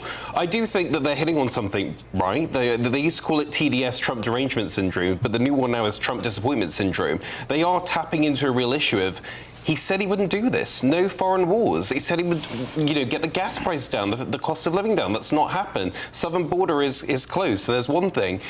But I think there is big disappointment. I think all eyes really on J.D. Vance. Will he be the successor? Can he bring people with him? All the right-wingers I talk to don't like him, so I really don't know how popular he really is. Well, I'm certainly a fan, so I'll add my name to the list of J.D. Vance supporters in that regard. I think he's an immensely talented politician, but the greatest challenges for him do lie ahead. We will see. That's all for the conversation on American politics for now. Let's go close to home with some breaking news. The Football Association of Wales has become the first football association to withdraw support for the re-election of Gianni Infantino to FIFA president. This follows a loss of confidence in the embattled president's leadership after the botched attempt to open up the World Cup to private investment. The Football Association of Wales has said the recent failures in good governance, processes, leadership, values, stakeholder management, communications and sound judgment have led us to a position where Mr Infantino has lost the confidence of the FAW to remain at the helm of world football. Failing to put the best interests of football first is a failure we cannot accept. Well, I'll go to you first, Paul, on this. A lot of the time, at least when you look at analogous situations in politics, when you have the first defector, that often triggers a landslide to follow. Do you think that will be the case here? This is great publicity for the Football Association of Wales. I mean, fair play to them for getting ahead. The new intern that's just started is off to an absolute flyer. I didn't want to say it. I didn't want to say it. But would we say that this is a heavyweight of world football? No, we'd say that they hold as much power in football as the Lib Dems do in politics. No, but they're an FA in their own right, and they will have a vote. So, as a result, they're saying we would not vote for Infantino. But it's no surprise, and I don't imagine the FA, which is the English FA, the Scottish FA, or anyone else associated to football would vote for him now either, because he made his step forward. It was very brazen. And it didn't work. It failed, and it was not as if he was in a great position anyway, because the World Cup, for all its success, and I believe it was a success, all the successes were irrespective of his involvement. So the things that were bad about the World Cup all involved Infantino, and all the things that were good about the World Cup were just something that occurred because it's a massively positive spectacle. It's an inherently great product. You have to actually work very hard to stuff it up. Lewis, what do you make of this? I think it's good. You know what? I think that there is so much greed going on in our country that the second it touched football, there was a real backlash to it. And there was a Super League a few years ago, and a similar thing happened where it's like, hold on, what about the players? What about the dads now who say, I can't take my son to a football match, or I can't afford the season ticket? That's what I think football should be focused on, not how many shareholders can we get, how much more millionaires can we make even richer. And I'm happy to see it. Yeah. I think about, sport that I love, being cricket. I think about the way that I think Test cricket is being deprioritised in pursuit of the Indian rupee. And so I would hate to see something similar happen in football. Well, exactly. And we shouldn't forget, by the way, that the Premier League is a standalone entity. The Champions League under UEFA is a standalone entity. All these things are massive cash cows that UEFA and the FA have invested in. What Infantino was trying to do wasn't massively out of step with what else is happening in world football, but it's out of step when we want to preserve the very culture of football itself. The World Cup is the one thing that has been untouched. Although moving to a 48-team system, at first I was sceptical about, we would not have seen Cape Verde. And Cape Verde were a massive success story of that World Cup. So I give him that. But it's not like he's trying to do something that's not been done before, but He just cannot He went do about it the wrong way, though. From everything I'm reading, this was all done behind closed doors. Didn't bring anyone with him. Yeah, no, I agree. Well, let's move from economic greed to economic illiteracy. Supermarkets have hit back at the Chancellor, John Healey, after he vowed to combat price gouging and monitor signs of shoppers being ripped off. Grocers say Labor's tax rises are largely to blame for a recent uptick in prices, adding that they're delivering the most affordable food in Western Europe.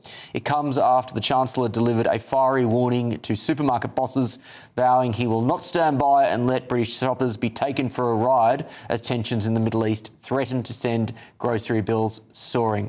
With me now, Labor commentator Simon Nash. Simon, good to see you. Simon, let me start by saying that supermarkets run some of the most tight profit margins of any industry out there. They sell many products at a loss in order to get people through the doors. Tell me why this isn't just left-wing populist drivel.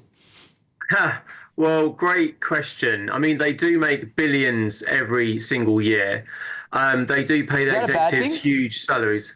I mean, Tesco and Sainsbury's are publicly listed companies, and I've got the figures here. Tesco made $3 billion last year, and Sainsbury's $1 billion. That's billion with a B. So they are making a lot of money, although it's kind of a slim profit margin. There's probably some accounting stuff there where they're sort of paying for properties and paying off properties that they own there, which they will then keep at the end. Now, listen, there's a lot of waste in supermarkets. I mean, look at the images just shown there. I've mentioned this before. Why are they guzzling energy, wasting our national resource of gas by funding fridges without doors on? That's a huge waste. There's lots of Instagram accounts who go to supermarket bins, and there is a huge amount of our national resource, food made by farmers, ending up in supermarket bins rather than being sold off cheap or given to charity. This is a disgrace. So I think the government are absolutely right to be critical of supermarkets. We had the sort of club card scandal. Of course, you can kind of get married or live on your own at 16, 17. Well, for some reason, some of the supermarkets don't let you have a club card. And I recently got a club card, because if you don't have one, you're basically just paying over the odds for no reason, a pound or two more on every item. So I think they're right to be critical of supermarkets, and the supermarkets are wrong to sort of blame the government for increased wages. That's really not why prices are going up. I could carry on. Shoplifting as well. Why are they not protecting their security guards? I mean, it was well publicised in the news. Simon, you're not genuinely blaming the supermarkets for the shoplifting epidemic in cities like London, are you? Oh, I absolutely am. Now, listen, when you have Waitrose where they say, oh, all of our staff, they're partners in the business. Well, they fired one of their staff for, under common law, you have the right to use a reasonable force to stop shoplifting, to defend a person or private property. He was arrested for humanely detaining a shoplifter. Sorry, he was sacked for that. Morrison's did the same thing. When their staff say, actually, we don't want these people stealing from us, which affects our business that we work in, they don't protect their staff. They fire them instead. This is an absolute disgrace. And these are two well-publicised cases of two large supermarkets where staff were not protected for stopping shoplifters. Now, if you look at security guards, their trades union body says, well, we don't really feel protected by supermarkets for you to actually do anything about shoplifting. So we advise, based on the experience of the way security guards are treated by supermarkets, we advise that you, as your trade union, don't bother to do your job and stop shoplifters. It's an absolute disgrace. The government should say, they should be telling supermarkets to employ security guards to do their job. We are paying. When you have these scumbags stealing from supermarkets, and this isn't extra bread for their children, we're paying for that, and that's all right. So that's a huge part of the profit margin. On unions, I've got no problem bashing unions. That sounds very on brand for unions to basically tell people not to do their jobs. But the reason I would suggest why supermarkets are so scared to actually enable those security guards and other employees to protect people from or their produce and their goods is because they're so scared of legal claims which are enabled by the laws of this country which the government sets. I'd also suggest that there are bigger problems here which go to police forces of this country which are not doing a good enough job at stopping crimes. In fact, they don't even hardly bother now to actually look into minor shoplifting cases. They all just say it's a bit too hard. Well, I mean, in common law, in English law, you have the right to use reasonable force to protect property. If someone is stealing, you can hold that person, you can detain that person. You can't beat the hell out of them, obviously. But you have that legal protection. It's been in English law for over 100 years. Now, police not looking into these things. There was a huge issue with dodgy police chiefs and the Police Chiefs Council openly saying, under the Conservative government, oh, well, if the amount is under £100, we're not going to pursue a prosecution. They openly said that, and that was under the last government. Now, the Labour government has kind of been recovering from that and trying to make public statements saying actually police forces should and will prosecute any shoplifting offence. You know, they are doing something about this, and that's important, and you do have protections under English law. The litigation fears are unfounded. It may very well have been the Conservatives that started it, but that's still not the supermarket's fault. Look, on to the main issue at hand, however. I've got no problem if this is just red meat to lefties to bash corporates. You know, that's kind of what lefties do. But I would be very concerned if there are, for example, price controls put in place that go on the back of this sort of rhetoric. Is there any risk of that being proposed by John Healey and this Labor government? Well, listen, my grandfather was a greengrocer, and I remember when I was in Southampton, well, 10, 15 years ago, I remember the greengrocer there, I asked why their fruit and veg was so much cheaper than that of the supermarkets, and they said, well, they put a big margin on it. They often go to the wholesalers and buy it all up and then just add a huge margin. I mean, lots of supermarkets charge 50p for a pear, the fruit called a pear. They are overcharging for fruits and veg. So I think price controls on some fruit and veg items would be better for human health and would be better for people's pocket as well. There was the national loaf way before our time when the government said, look, this is the national loaf. It was super healthy and the price was set on that particular bread item and people's health was much better then. So perhaps price controls on a few items might be a good idea. But, you know, staples in supermarkets are relatively cheap compared to the lots of the items. But yeah, I mean, fruits and veg is overpriced. I think some price controls on that. Yeah, I think that would be a good thing, actually. Well, time will tell. Well, in fact, time did tell. We already saw it in the Soviet Union and look how that went. Simon, great to chat to you, as always. Thank you. Look, Paul, I was being... No, I wasn't being facetious, actually. I was being deadly serious.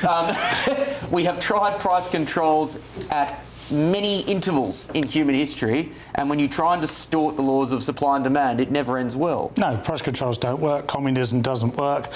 What seems to work is amnesia. Each generation has amnesia because all of a sudden we get often it's socialism that brings about the issues, and then we try to fix the problems caused by socialism with socialism. The whole thing's bankrolled by capitalism. We go on infinitum forever. If you start fixing prices, it's not going to work. I mean, you're going to get more shoplifting for a start because they're just going to put it up everywhere else. Who determines what gets fixed and what doesn't get fixed? Who determines what we can and can't eat? Which shops will it apply to? Because it's not going to apply to everyone. You can't go into Patel's Minimart on the corner of your street and get them to fix prices. They're already doing it. It's just a lot higher. So it's not going to work. It's sort of kind of uni-level politics that just infuriates me because it's like, well, guys, come on. You're in power, actual power, in charge of an actual country. You're really going to have to do some proper grown-up politics here. Yeah, it's a good point. So many left-wing politicians are just unpopular, mediocre university students that never really grew up, aren't they? Greg, unfortunately, the United States hasn't been able to avoid this challenge. You've got Zoran Mamdani in New York, who is suggesting government-owned supermarkets. I think when he was on the campaign trail, there was some grand scheme, which from what I last saw now is down to 2 supermarkets that will take several years to set up and build. What do you make of it?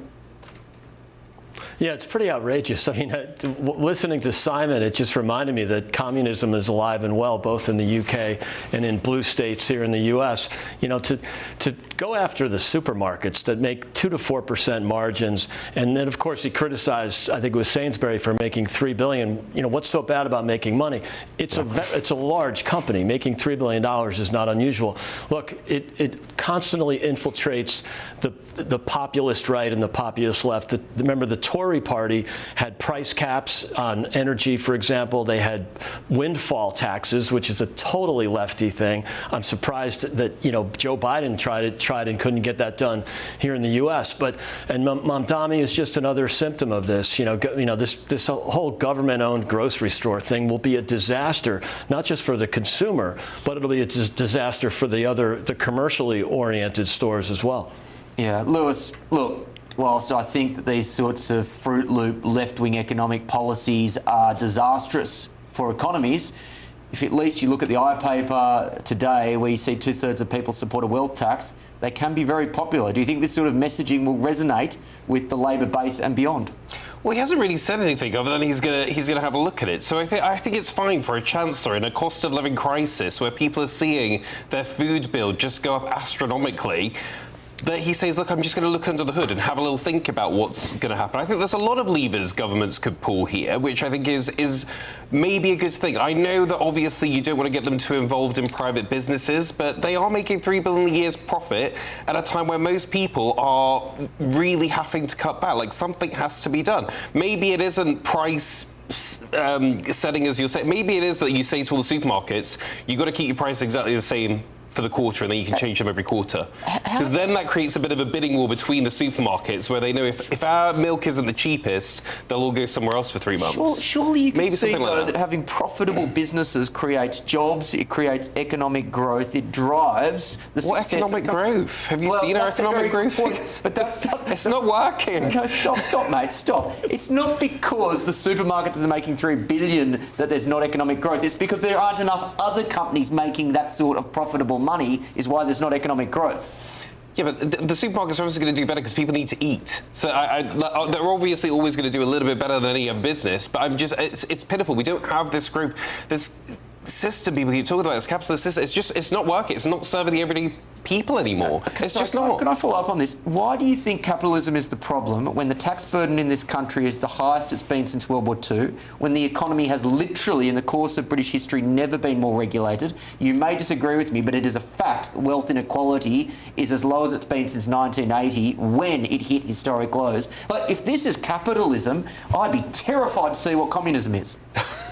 Look, I actually think the biggest problem in this country is housing. So that's where I would actually focus all of our problems. The fact that people spend half of their wage on their mortgage or their rent. That's the big problem. That's why no one's got any fund money to actually start any businesses or spend it on anything else. Well, I agree to an extent on that point. Victoria, your thoughts on this? Well, I always like to remind people at a time such as this that both my parents grew up in the former Soviet Union, and they both decided to raise my sister and I here in the U.S. because they realized the benefits of capitalism and, the amount of freedom and choice that a capitalist system like what we have here in America brings to the table. Of course, it exists even in countries with higher government regulation like the UK. But look, Sainsbury's is only one retailer. You can go to Tesco's. You can go to M&S Food.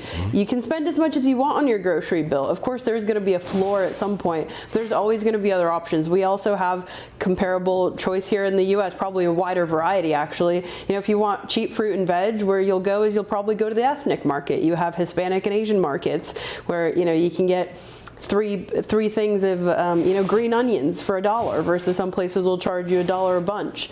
So this capitalist system provides so much freedom and choice that people have so many different options. And we've gotten Aldi and Lidl, great European inventions. We've gotten them here, at least in Northern Virginia. They're coming over. But we've also got things like Whole Foods, now owned by Amazon. They've actually lowered their prices a little bit since they've become owned by Amazon. And I have one of their credit cards that gives me 5% back and all kinds of deals. And even though some things are more expensive, if you shop the deals and you coupon, you can get some things at really great prices. Like, just as a fun aside, for example, I'm a really big fan of oysters, and I've discovered recently on Fridays they do dollar oysters, which is like really cheap compared to going to a restaurant, for example. You can do them for $4.50 a pop. And so, I think at a time such as this, and I'm speaking as somebody that's in my late 20s, my husband's in his early 30s. We're a 2-income household in a quite high cost of living area. But for example, we'll say maybe we'll go out less on restaurants, but we'll buy actually higher quality groceries so that our home cooking feels a little bit more like what we would get at a restaurant. And, again, that's a choice that you have when you have a budget to work with. Again, I don't have kids, so I don't really relate on that part right now. But I'm sure I will in future, and that's just, I think, choices that every single family and household needs to make. And also, of course, it sucks having to have multiple jobs. I've done it here in the U.S. In Northern Virginia, but that's also an option if you are struggling. Yep, no, agree. As an aside, on oysters, I had a cracking lunch at the Whitstable Oyster Company a few Sundays back. It was absolutely magnificent. So a free shout out to the Whitstable Oyster Company. Keep doing what you're doing. Still ahead on The Late Show Live. This government is committed to halving knife crime within a decade, and progress has been made. Using disturbing images of a teddy bear, doll and rubber duck slashed with knife wounds, a new campaign today aims to show that childhood is blighted by the UK's knife epidemic. Is this clever messaging or avoiding the root cause of the issue? This is The Late Show Live, only on GBNews.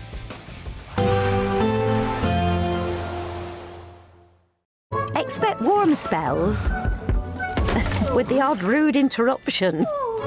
Box Boilers sponsors the weather on GB News. Good morning and welcome to your latest GB News weather update from the Met Office. Well, it's going to be a hot and muggy day for some parts of England and Wales, and a quite humid picture elsewhere too, with the potential for some rain or showers, mainly in the north of the UK today, and more particularly Scotland. So a pretty damp start to the day for the central belt, and the rain will gradually push its way ever so slightly further north as we go through into this afternoon. Showers will form across Northern Ireland and southern Scotland too, and there may well be just one or two very isolated hit and miss showers across England and Wales, but here it's mostly about the heat and humidity. A really hot day across the southeast of England in particular, the mid-30s Celsius possible, and quite likely the low 30s more widely across England and the east of Wales. The potential is there also for one or two late afternoon and evening showers, possibly thunderstorms, so don't take the graphics too literally. We could see one or two showers further south and east than these graphics suggest, but generally speaking it will be the further north and west you come where the greater the chance of seeing some rain this evening, more especially across Scotland, but the rain will tend to become more showery away from the north as we go towards the second half of the day. A pretty humid picture, though, through this evening, wherever you are, an increasing chance of some longer spells of rain developing, some heavy outbreaks perhaps for parts of North Wales, but generally the chance of rain or showers in many northern and western parts of the UK overnight tonight. Further south and east staying largely dry, but again, the chance of one or two heavy showers or thunderstorms. An uncomfortably warm night for sleeping, quite humid, temperatures perhaps staying in the high teens Celsius in some southern areas. Now for Tuesday, it's going to be a slightly less hot and humid day for most, and certainly a pretty wet day across parts of northern Scotland. An increasingly breezy picture here, the winds funneling down through the Irish Sea as well later in the day. The chance of some scattered showers breaking out pretty much anywhere across the UK, but that chance is lowest towards the south and the east. And here we'll hold on to some heat. Temperatures might well approach 30 degrees Celsius in the east of England, but cooler for most. Expect warm spells with the odd rude interruption. Box Boilers sponsors the weather on GB News. Here at GB News, we made a promise to tell your stories. And on the 6th of August, we're marking 5 years of doing exactly that. Celebrate with us by having your say. Join in the debates live on TV and radio. And tune in as your favourite presenters are live across the country, from Leeds to Aberdeen, from Belfast to Barry Island. Plus, join me in Essex for our biggest live show of the year. Tune in this Thursday, only on GB News, the People's Channel, Britain's news channel.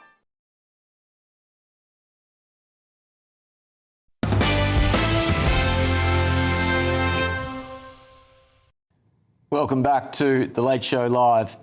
A new campaign launching outside Parliament tomorrow is warning that children as young as 6 are being exposed to knives, with some even taking them into primary schools.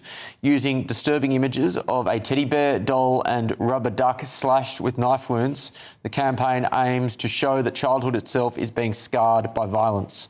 Campaigners say around 1 in 10 knife incidents in schools involve primary-age pupils, and they're urging parents to have difficult conversations before it's too late. So is this a jarring but effective campaign, or is it a gimmick that is taking the place of real action and indeed a focus on the root causes of Britain's knife epidemic? Well, perhaps the best person to speak to on this is former Scotland Yard detective and fan favourite Peter Blexley. Peter, great to see you. Thanks for staying up. What are your reflections on this campaign?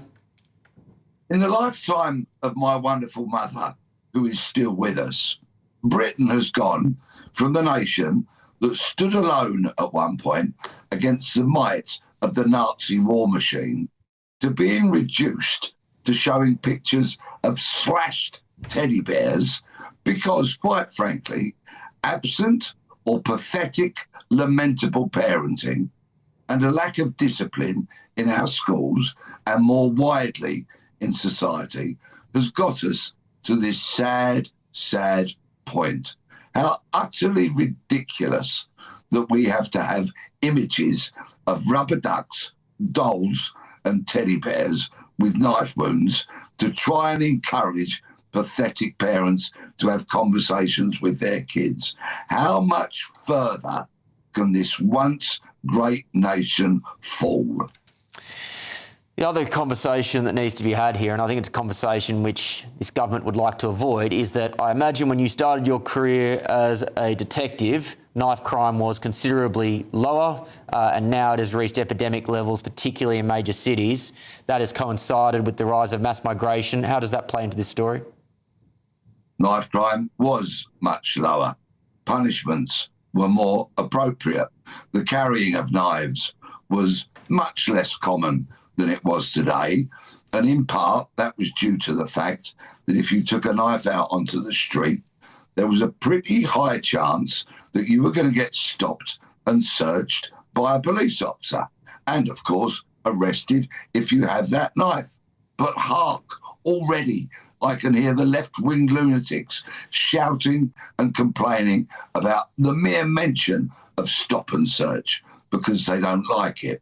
Stop and search works when it's targeted on areas where crimes like this are high, when it's targeted on communities more prone or more likely to carry a knife. It delivers success, but lunatic, progressive, fluffy, woke liberals don't like it. This is how far society has fallen. We have a shocking and worrying lack of discipline in the homes of many, many young children because either single parents can't cope or dual parents are pathetic. I was in a supermarket the other day when a woman refused to say no to her child and went on to explain that the word no had too many negative connotations. How pathetic can you get? Schools have moved ever more leftward in recent decades, and consequently discipline is less of a thing. And quite frankly, you reap what you sow, and this is where we are now. Well, I imagine the government would argue that these sorts of public education campaigns are a way to try and improve parenting standards, or at least make parents more aware of dangers. If not public education campaigns, how do you actually solve the problem of rubbish parenting? I confidently predict that in the next few weeks or months, parents will come forward, possibly to sue the advertisers or those who facilitate the advertising, saying that they or their child was traumatised by the images, mentally scarred. I could just see the cases in the civil courts as parents complain about this. It's a malaise of the very heart of our society. It goes beyond the homes, beyond the schools, out onto the streets where so often the violent and bloody results of knife carrying are played out. We have lost discipline within society across so many aspects of it. And I'm afraid if parents won't parent properly, if they won't raise their kids properly, these kind of things are the dreadful consequence of that. You've alluded to it, but what are your practical solutions for how you address knife crime? Well, as a former detective, as a former police officer, I'm a huge fan of stop and search. There is no alternative to it. So I would encourage police officers to get out there and do it. But of course, In flaky, wokey, liberal, progressive Britain of 2026, police officers are loath to do it for fear, if they stop and search a black person, of having an allegation of racism made against them. And so the malaise continues.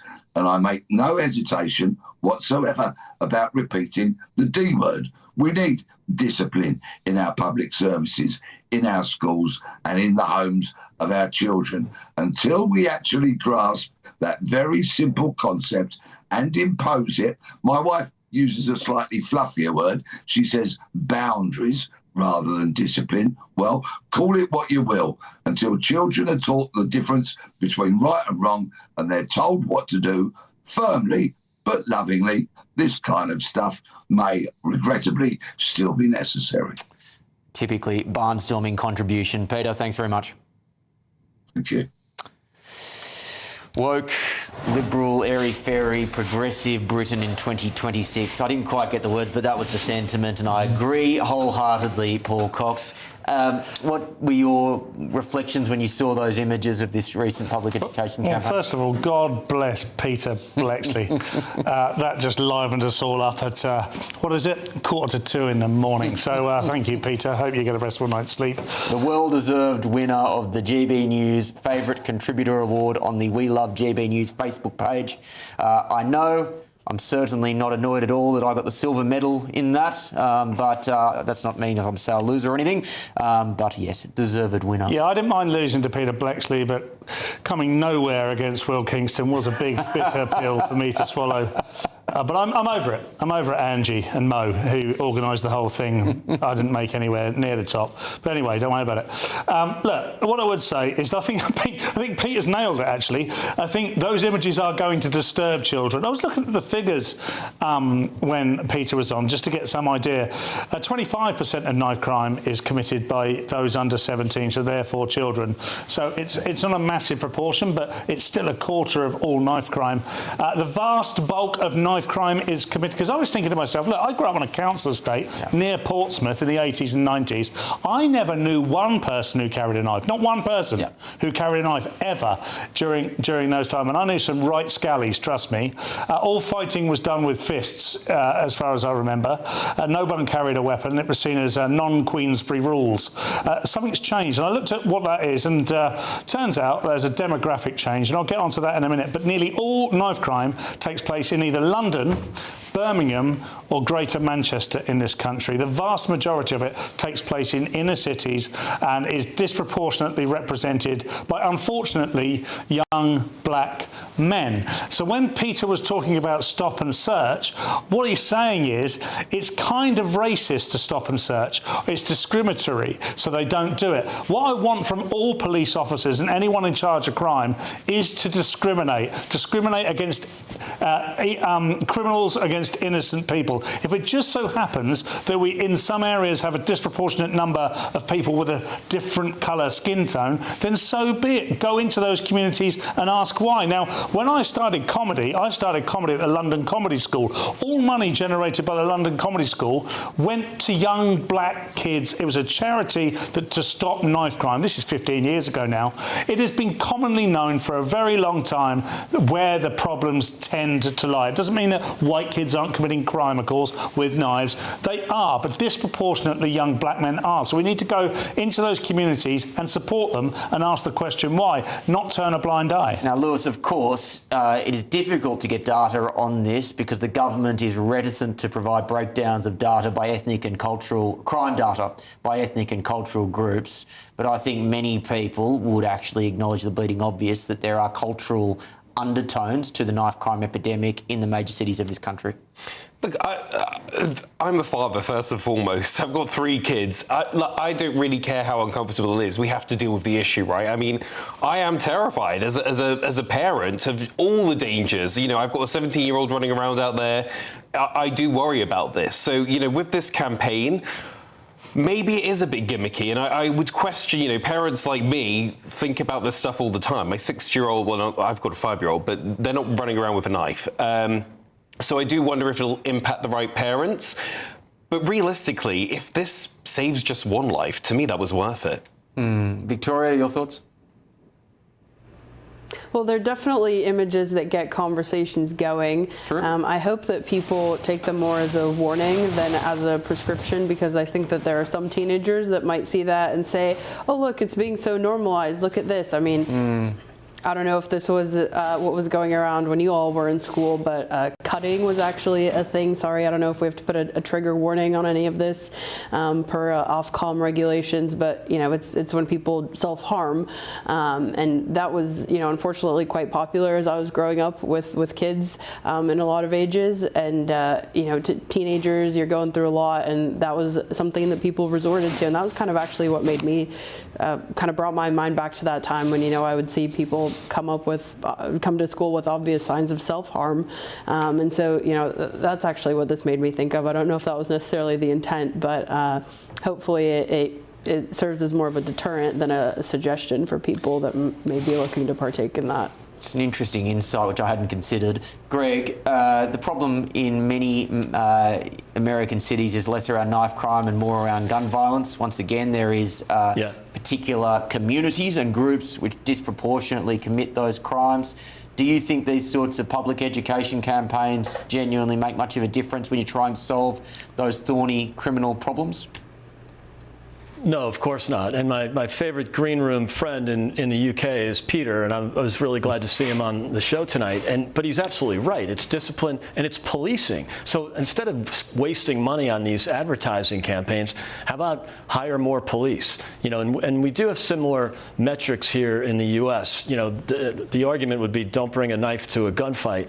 But I think that, you know, 2% of the counties in this country account for 54% of the homicides, and in those counties, 2/3 are done in an 8 or 10 block radius. So it is obviously a real constraint on UK policemen to be told that they're racist if they do stop and search, and it's really criminal. And remember, it's not racist. 90% of the victims in my hometown, 90% of the homicide victims are African American, and so who do you care about? You should care about the victims. And that's the shame about these ridiculous advertising campaigns. Yeah, I agree. Paul, the other thing which frustrates me about these sorts of campaigns is that they are meant to raise awareness. They're meant to really shine a spotlight on problems in society. But then you'll have mayors like Sadiq Khan who will cherry pick particular parts of crime data to try and paint a rosier picture of crime in cities like London than what is actually the case. We know, for example, that sexual assault crime has gone up in the last decade, acid attacks have gone up, shoplifting has gone up. We know anecdotally that those numbers don't tell a full story because less and less people are even willing to report crimes because they know that they won't be pursued in many instances, so likely it's even worse. So that's the thing which I think really gets to me, is so often these are just trying to portray or trying to divert from proper, genuine, more difficult conversations. Yeah, the only person being preserved under a Sadiq Khan mayoralship is Sadiq Khan and the people that he favours. This is Sadiq Khan's London. He will tell you that. Read between the lines. He's constantly telling us that he's created a wonderful London, irrespective of all the data that says otherwise. And all the time you're allowed to do that, all the time you're allowed to obfuscate, let's call it charitably obfuscation, and therefore not deal with the issue whatsoever. It's the same issue with the Islamic terror problem. That's a much greater risk than any other terrorism in this country. But yet, when there is a crime committed, particularly at Pride, which these Islamists are very much against, we say it's the car that's the fault. Yeah, so Sadiq Khan would obviously dispute that. He would point to a reduction in homicide rates in London as an example of criminal activity being gotten under control. He's also been on record in the last couple of weeks. I saw an article, I can't remember what media organisation, where he said that these types of statements represent really just far-right or right-wing narratives, and they don't reflect reality. I'll leave it up to you to decide. A joint statement from Simply Active and TBWA MCR said, knife crime involving young children is shocking, so we believe it's important that the campaign reflects that reality. The creative is designed to make people stop, think and start conversations about a problem that too often goes unnoticed until it's too late. However, awareness is only one part of the solution. Through Simply active. We work with children every day using sport, mentoring and trusted adult relationships to build confidence, resilience and positive opportunities before they are ever drawn towards carrying a knife. This campaign is about prevention. If it encourages even one parent, teacher or trusted adult to have an important conversation with a child earlier, then it has achieved exactly what it set out to do. More coming up in the next hour, ladies and gentlemen, including this. There are too many people and not enough jobs, and to stand out of the crowd, to stand out of the masses, you need to get yourself some credentials. I totally agree. So you want to stand out? Don't go to college. Suella Braverman has said that under a reform government, students wishing to study certain university degrees, such as gender studies, critical race theory and queer theory, would have to find a way of funding them themselves. That debate's coming up. This is on The Late Show Live, only on GB News.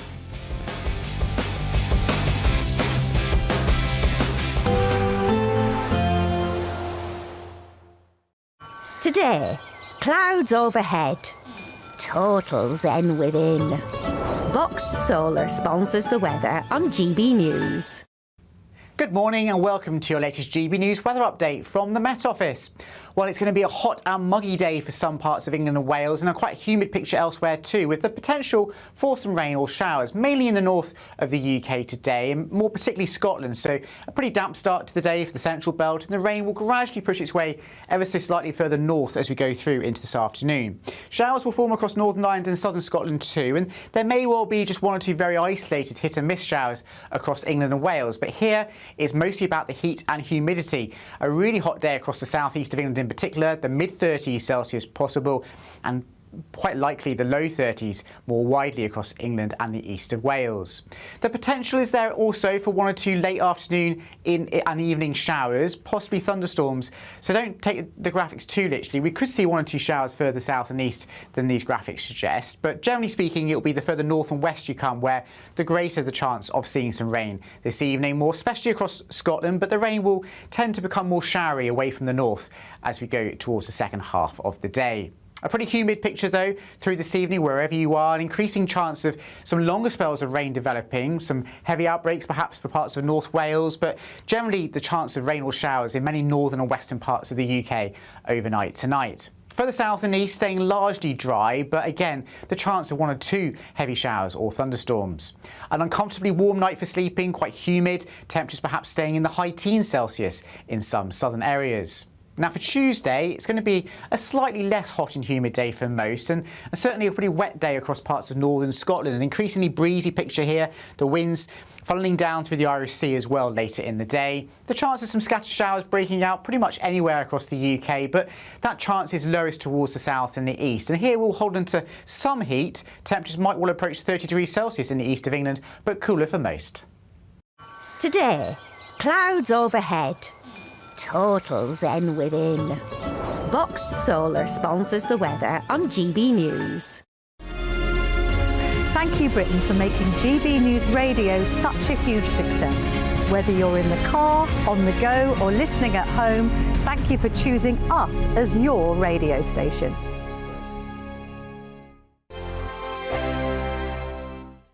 Britain deserves a newsroom that puts the facts and your voice first. Well, and that's what you get on GB News. Lively debates, lively conversation. And we're not afraid to hold power to account.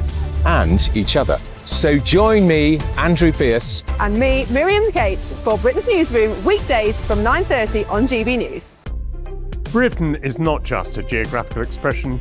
We are a people bound together by history and culture that are distinctively British. Join me to celebrate our music, theatre, artworks and literature, which we can explore and enjoy together. Everybody's welcome. Sunday with Michael Portillo. Every Sunday at 11 a.m. on GB News, the People's Channel, Britain's news channel. From the school run to the home run, watch a new show for all of Britain. So he can say whatever he wants. A straight talking show where all voices are heard. And, you know, when are we going to stop talking about smashing the gangs and actually do it? With the stories that matter from every part of our country. There's a bit of a crash landing there for your Chancellor. Bold, fearless and standing up for you. That's me, Martin Daubney, 3 p.m. till 6 p.m. weekdays here only on GB News. The People's Channel, Britain's news channel. From cold mornings to warm family brunches, from football to tennis in the car, in the kitchen. GB News Breakfast is there with the stories you need and the conversations that matter. Anyway, let's talk business. Well, it has been a historic night in British politics. It's astonishing, isn't it? We're here again to start your day just right. GB News Breakfast. Every morning from 6 a.m. Only on GB News. Britain's news channel. Westminster's full of talk, but out here, it's the real world. Am I allowed to talk now? No, that's it. This is where it matters, real people and real lives. That's what politics is all about. In fact, has Trump made a good start? No. Straight answers, no spin, and just a couple of pints. How many fingers have I got up? About 10. So join me for Lee Anderson's Real World every Friday at 7 p.m. only on GB News. The People's Channel, Britain's news channel. Some people enjoy lazy Sunday mornings, but not me. What's the truth of the matter? So that's a very live question. Would you support him if he waters down these plans? Before the spin sets in, I'll be getting to the truth. This is personal. No soft questions, no easy answers. It's one thing if the state has rules in this country. It's another thing whether the police and others actually police them. Setting the agenda and holding those in power to account. You can't really blame her if the system is set up this way. You will not want to miss it, trust me. The Camilla Tominey Show, Sundays from 9:30, only on GB News.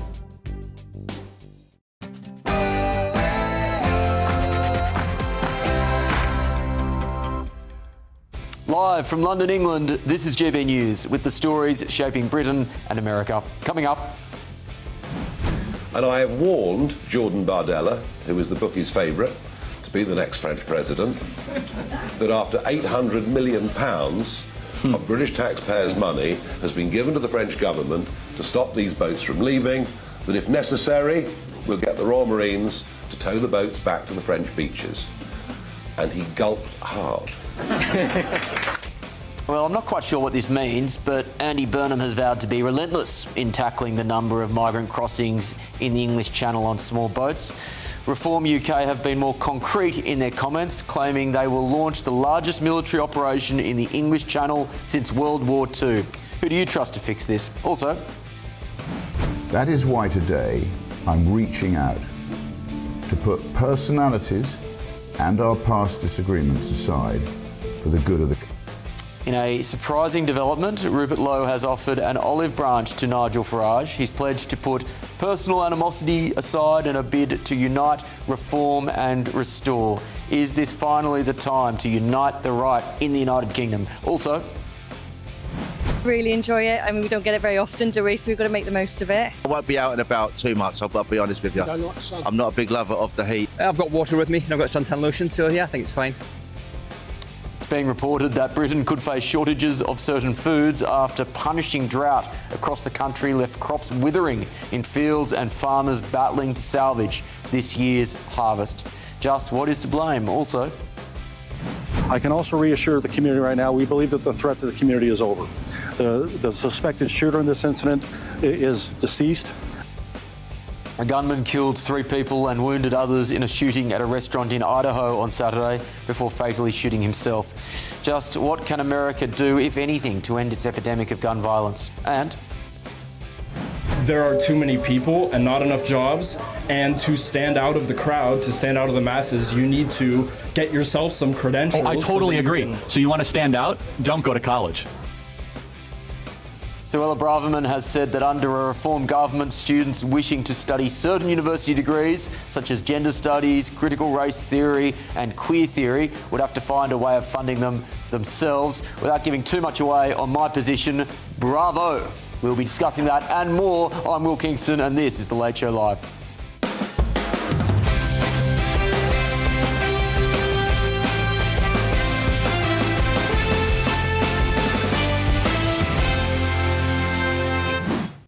Welcome back to The Late Show Live for a third and final hour, ladies and gentlemen. We appreciate your company on the People's Channel, GB News, and I appreciate the company of my panel. In London, we have broadcaster and podcaster Lewis Oakley and GB News contributor, comedian, The People's Gammon, Paul Cox. In Washington, we have Chair of Republicans Overseas UK, Greg Swenson, and US political reporter at the Daily Mail, Victoria Churchill.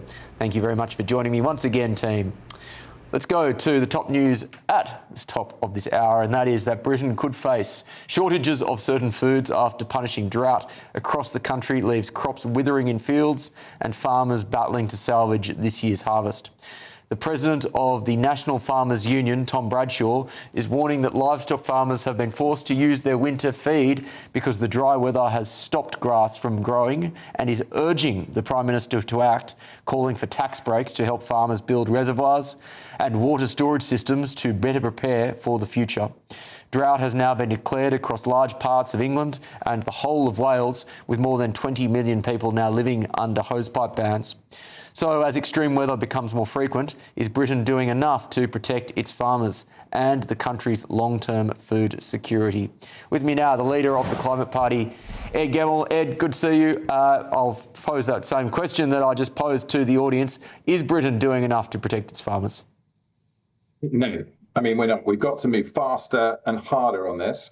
We've got to help them get the right irrigation into place so that they can start to weather some of this weather as they go forward. And we've got to do it now. And we can't afford to wait at all, because next year it's going to be even more brutal. We've got a super El Nino coming, and that's going to add to the weather we've got this year, and it's going to be even worse. So we have to do it, and we have to start working on it now. And if not, we're not going to see the food in the shops.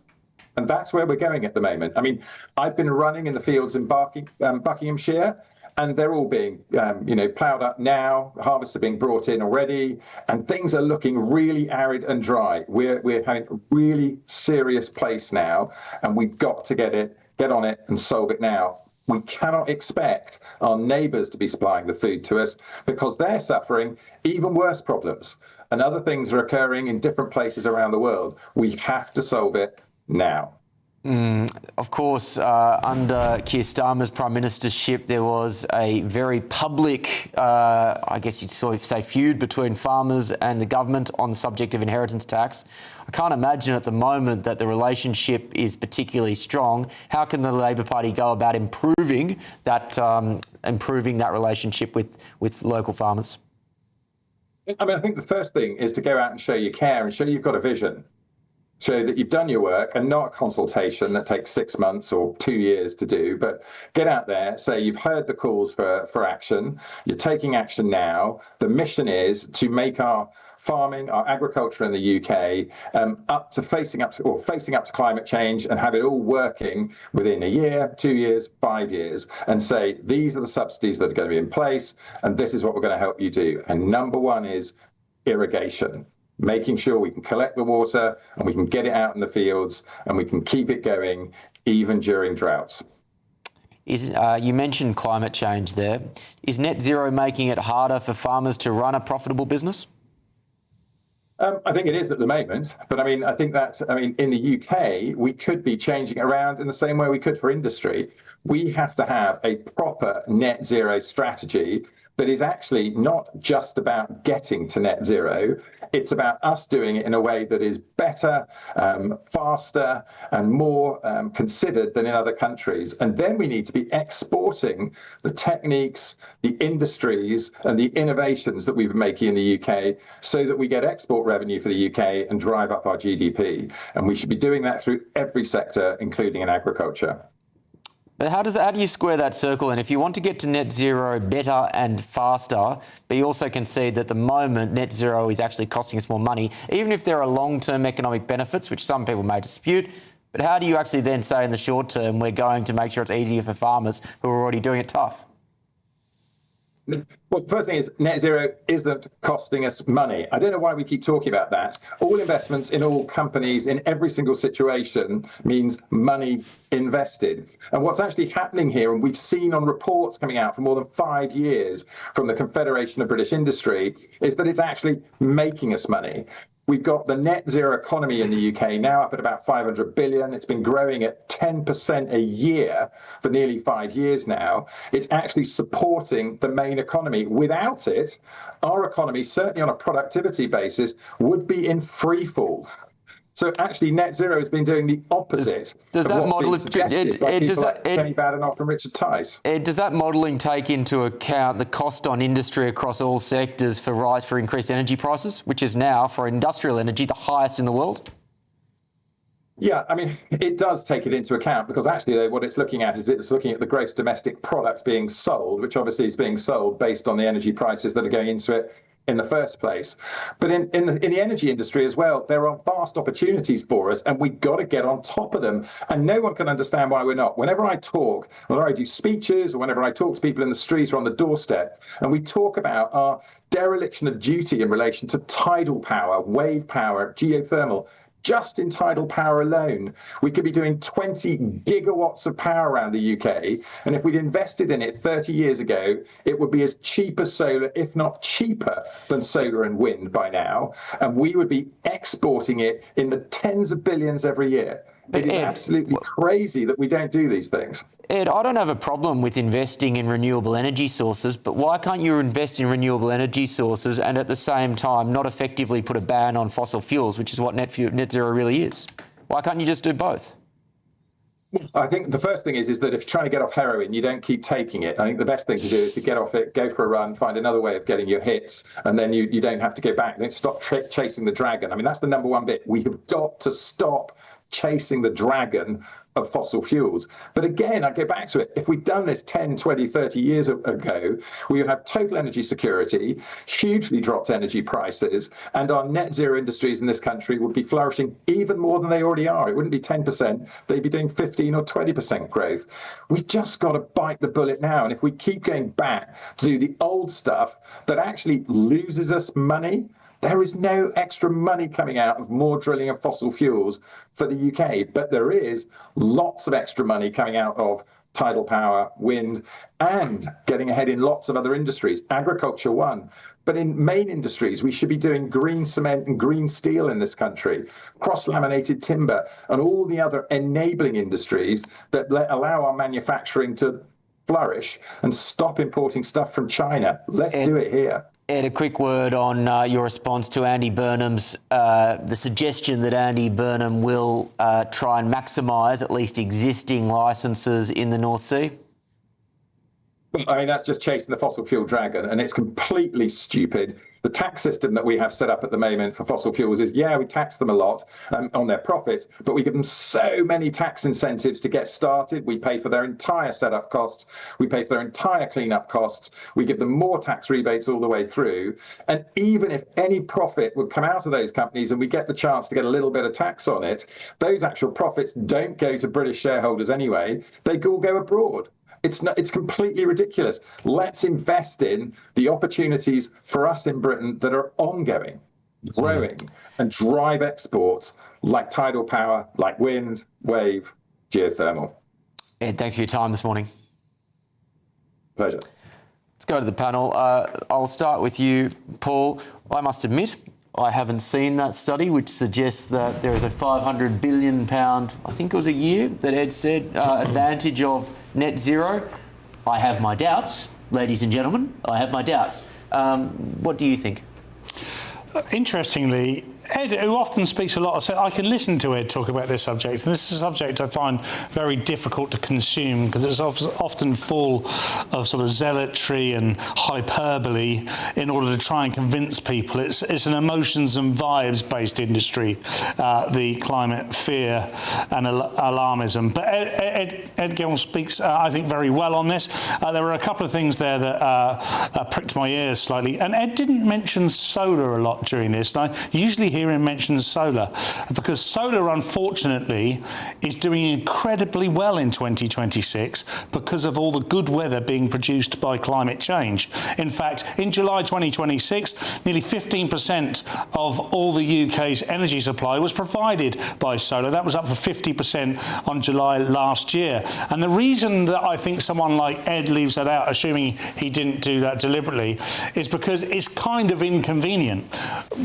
we don't need to do all the other stuff if we can invest in solar. But we do need a smorgasbord of options. He talked about failing to invest 30 years ago. Well, famously, Nick Clegg said that we shouldn't invest in nuclear some 20 years ago because it would take 25 years to come online. Well, bosh. Well done, Nick Clegg. That's why he works for Facebook now and is not in government. But I still see a lot of alarmism. I still see a lot of arm twisting, and I don't see a lot of practical economic-based solutions which would really help this country grow its economy. This is my problem when we have this discussion, is that if the energy or green energy opportunity is as big as people like Ed would suggest that it is, then surely you don't need to put a ban in place on fossil fuels in order for organisations to actually take advantage of that opportunity. Let the market do its work. Now, I understand his response to that type of rationale is,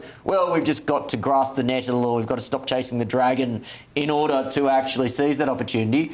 But energy companies have huge R&D budgets. They don't necessarily need help. If they were to recognise a long-term benefit of green energy technologies at the expense of fossil fuels, they would invest, just like technology companies invest in long-term opportunities. I don't understand, if that opportunity is there, why you don't just let the market do its job.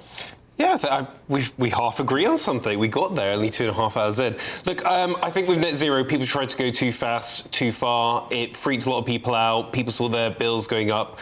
I actually think we should have built the nuclear power plants. I think we should have done that. Yep. But we also need to look at things like China. I mean, they're trying to create like some sort of artificial sun with magnets, and if we could crack fusion power, we'd all be happy days.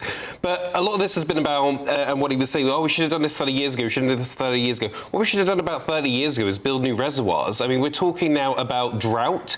There's a lot of infrastructure that hasn't been built, and I put a lot of the blame here on the water companies. Why have you not built reservoirs? Why do we lose a fifth of usable water every day, is it, or every year? I can't remember. I think that more needs to be done and more pressure needs to be put on these water companies as we face drought. Greg, I think that's a reasonable point. I'm against nationalisation, but I've got more sympathy for nationalisation when there is a natural monopoly industry like water. Greg, your reflections on what you've heard?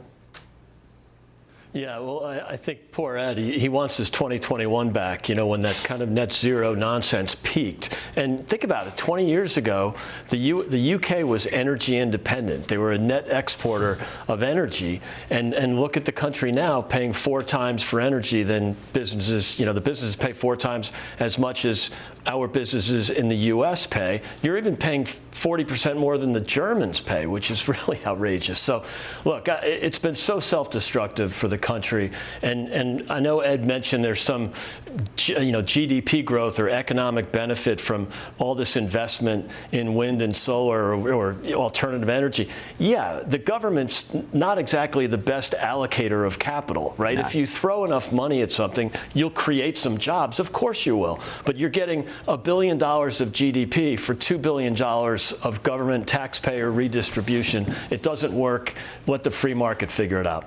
Yeah, I'll make it my homework to have a look into that study that Ed pointed out. But my instinctive response is that even if there is a green energy industry that is a GDP benefit, that would surely be outweighed by the costs of net zero when it comes to energy prices for every single industry in the country. And make no mistake, industrial energy prices in this country are the highest in the world. Yep. For me, that would outweigh any benefit of a particular growth in one sector. But again, I will look into it. Victoria, your thoughts? Yeah, just a couple of quick additions. I think a big part of this debate tonight that was missing or wasn't really brought up is that I think so many on the left like to do a top-down from government approach, but I think actually a lot of these solutions to food shortages is actually bottom-up supply chain. It's investing in local communities. As I was talking about in the earlier segment, we've actually in my household decided that we're okay spending a little bit more for groceries. For example, even to go to the farmer's market. One thing that we might be looking into in the not so distant future is like buying a quarter of a cow to make our beef cheaper. And so, there's kind of different solutions that you can do in your local communities.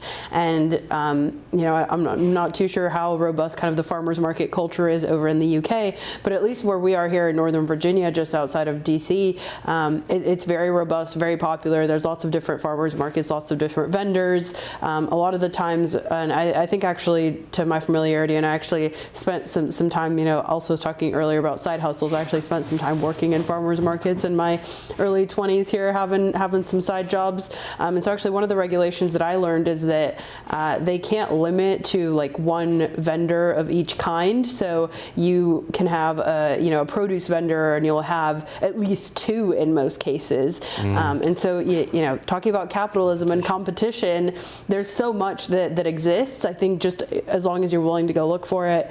And then, of course, we've talked a lot about, what the Trump administration's done in their coalition. This rhetoric of the Maha movement, the RFK Jr. types is definitely, I think, picking up steam for even growing your own food if you're able to. Again, I live just outside of a big city, so that's not too much of an option for us, but we've actually just gotten some place with some outdoor space. So, that's something we're looking into in my family. And these are all, I think, things that need to be part of that bigger conversation, not just these national, multinational corporations. Sure. No, well said. Let's move on. Have you got 1 second? Yeah, sure, Paul. All the time in the world for you. When I say all the time in the world, right, Victoria, you and Tim have gone to the farmer's market and you can buy a quarter of a cow, right? Where would you live? The Flintstones. How do you get that back to the car? How strong is Tim? How does this work? I'll have 1/4 of a cow, please. So it comes all cut up, so you can get your beef. You basically pay, I think, again, depending on the year, etc. You spend like $1,000 or $1,500. It's not cheap, but you buy that, I think, once or twice a year, depending on how fast you go through your meat, and it all comes done. So you do, your steaks, it has your ground beef, you've got your burger patties, you've got sausages, basically whatever you want. So, that's an option I think that, we're considering doing in the not so distant future. God bless America. And when the climate apocalypse arrives, you'll have plenty of beef to hunker down and enjoy. That's very exciting. Yeah, well Greg's done. going to come over to my place to my new patio for steaks. American abundance. That's right. All right, let's move on. Authorities have said that the man accused of opening fire at a fast food restaurant in Idaho is dead, the result of a self-inflicted gunshot wound. Investigators say that quick action by an off-duty law enforcement officer, as well as an armed bystander, helped prevent even more bloodshed. Speaking on Sunday, the Twin Falls Police Chief, Matthew Hicks, said that investigators are confident 24-year-old Chad Williams carried out Saturday's attack as a lone gunman. This is yet another episode in America's long battle in countering gun violence. With me now to discuss, former police officer and FBI Special Agent Michael Tabman. Michael, thanks for your time. What colour can you add to this tragic story? All I can say is, the beat goes on, and here we go again. We live in a society where we see these mass shootings, and we just keep encouraging and making access to these weapons of mass murder more accessible. And once again, we have an angry, possibly dissociated young man with some grievance, whether it be at these people or people in general. And misery loves company, and here he goes taking out his grievances on innocent people. And we see it over and over again. This is now gun laws is such a politically charged debate in America, and it has been for some time. Is there any realistic hope of the type of gun law reform that I imagine you would like to see, or is in many ways, sadly, the country just beyond that point now? Unfortunately, I think we're beyond that point. I have personally always advocated for gun control laws, which doesn't mean no one can own a gun. It just means putting more restrictions. It's my belief that the less people have access to weapons of mass murder, the less mass murder we'll have. But we've seen the court decisions. We've seen the rise of gun ownership in the United States, and I think this is what we've chosen for ourselves. And unfortunately, it's not going to be long before I'm on here again speaking about another mass murder. Of course, I imagine someone who would oppose gun law reform would say that the guns aren't ultimately the issue. Ultimately, the issue are things like mental health concerns. They would also point to the fact that if you were to introduce gun law reform, basically the good guys would give away their guns and the bad guys would keep them. How do you respond to those types of arguments when this discussion arises? Well, let's break it down into two topics here. First is mental health. Obviously, we know in the United States we need a better mental health system. There's no argument about that.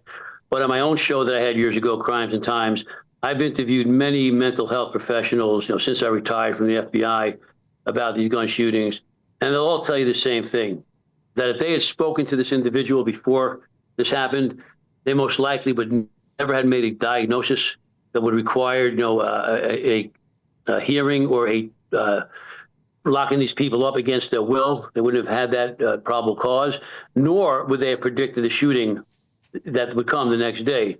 So mental health is an important facet, but it's not in and of itself going to stop the gun law. The gun crimes. But if they just don't have access to these weapons, if we slow them down, there's just a greater chance that we will stop a shooting before it happens. It doesn't mean it's never going to happen. It just means that if we make someone stop and have to ask around how to find a gun, it's not so easy, then there's a chance we could intervene and stop them. But the way the trend is now, I think it's just going to continue and get worse. And on the question of when we see these sorts of things happen, and you basically say, look, what are these sensible types of gun reforms that you would like to see to at least minimise gun violence? What do they look like? Well, first of all, I personally, and I know there's a lot of resistance to it, I don't know that the average citizen needs an assault type rifle like an AR-15 or those type of weapons. I understand that people carry guns for various reasons. There are people in dangerous jobs or in dangerous situations where they want to have them. There's your recreational shooter. But I don't know that people need to have an absolute right to an AR-15, a weapon of mass destruction, of mass murder. Most people, despite they go to a concealed weapons training course, are not qualified to respond to a dangerous situation. That doesn't mean not everybody, but most people are not. And, the good guy with the gun, unfortunately, the statistics do not bear out that has worked in that favor. Maybe in this situation it has, and if it did, great. I'd love to know that somebody helped save some lives. But let's see what the investigation tells us.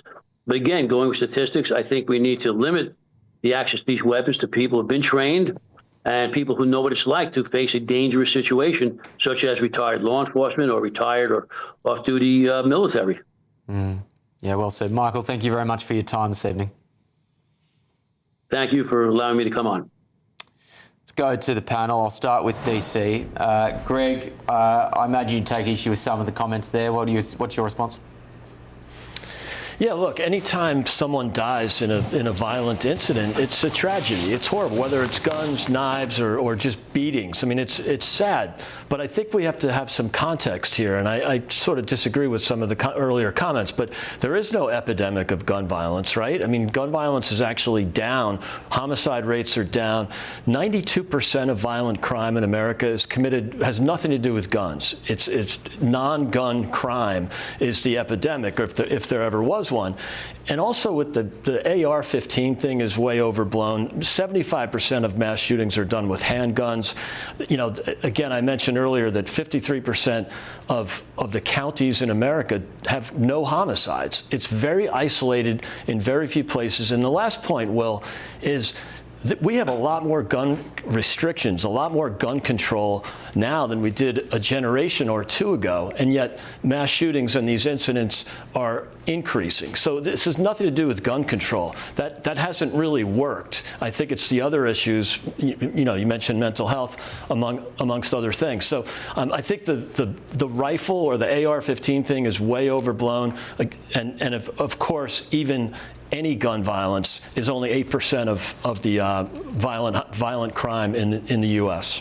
I think something which a lot of people who aren't American struggle to understand is that other countries do have mental health problems. Countries do have bad eggs. Other countries do have multicultural societies with disproportionate crime rates across different cultures and ethnicities. In fact, pretty much the only variable that I can see that is different is the total volume of guns across American society. How do you respond to that argument when you hear it? Yeah, I mean, look, I could point to countries like Switzerland where the gun ownership rate is actually higher. So, but that's probably a one-off argument. I agree with that. But it's also, as you know, part of the culture here. The Second Amendment is baked into the culture. But again, people that own guns don't commit crimes. It's a very, very small fraction. And whenever they outlaw gun ownership, like in Chicago and here in Washington, D.C., the homicide rate goes up. And just like it happened in the UK in 1997 when they outlawed handguns, the homicide rate went up 50% over the next 7 or 8 years. So these solutions are not as simple as it sounds on the surface. At the same time, Victoria, I know the example of my home country of Australia following the Port Arthur massacre in 1996. There was a huge gun buyback scheme, and that led to a dramatic reduction in gun crime. And I think now Australia is one of the lowest gun crime rates in the world. What are your reflections on what you've heard? Well, I agree with just about everything that Greg just said. I just want to add a couple of other pointers.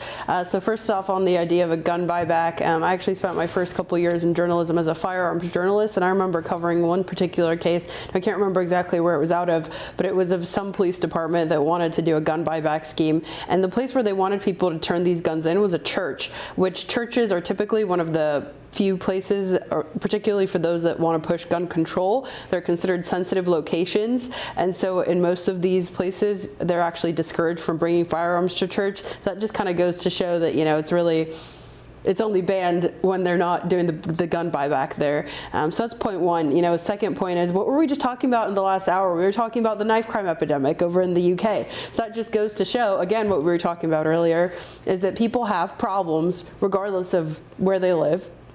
And so if people want to cause harm, in many cases mass harm, they will find a way to do it regardless of what laws are on the books. And just a third point, again, just kind of overemphasizing what Greg just said, but I think just putting it in most clear and simple plain language, is that in the majority part of the country that owns the most guns is the minority part of the crime in terms of statistics, not in terms of ethnicity, in terms of statistics. And the places with the highest crime are where people don't follow laws.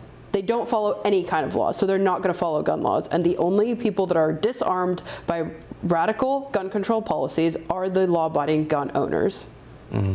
Lewis, we have, I'm Australian, we've got, two British men on this panel as well. I think this is a difficult conversation for us to have as we watch America from afar, because to Greg's point, it is something which is so uniquely a part of American culture in a way which it just isn't in the United Kingdom or in Australia, or indeed in any other country, in terms of the relationship between guns and the spirit of freedom and liberty upon which the country was founded.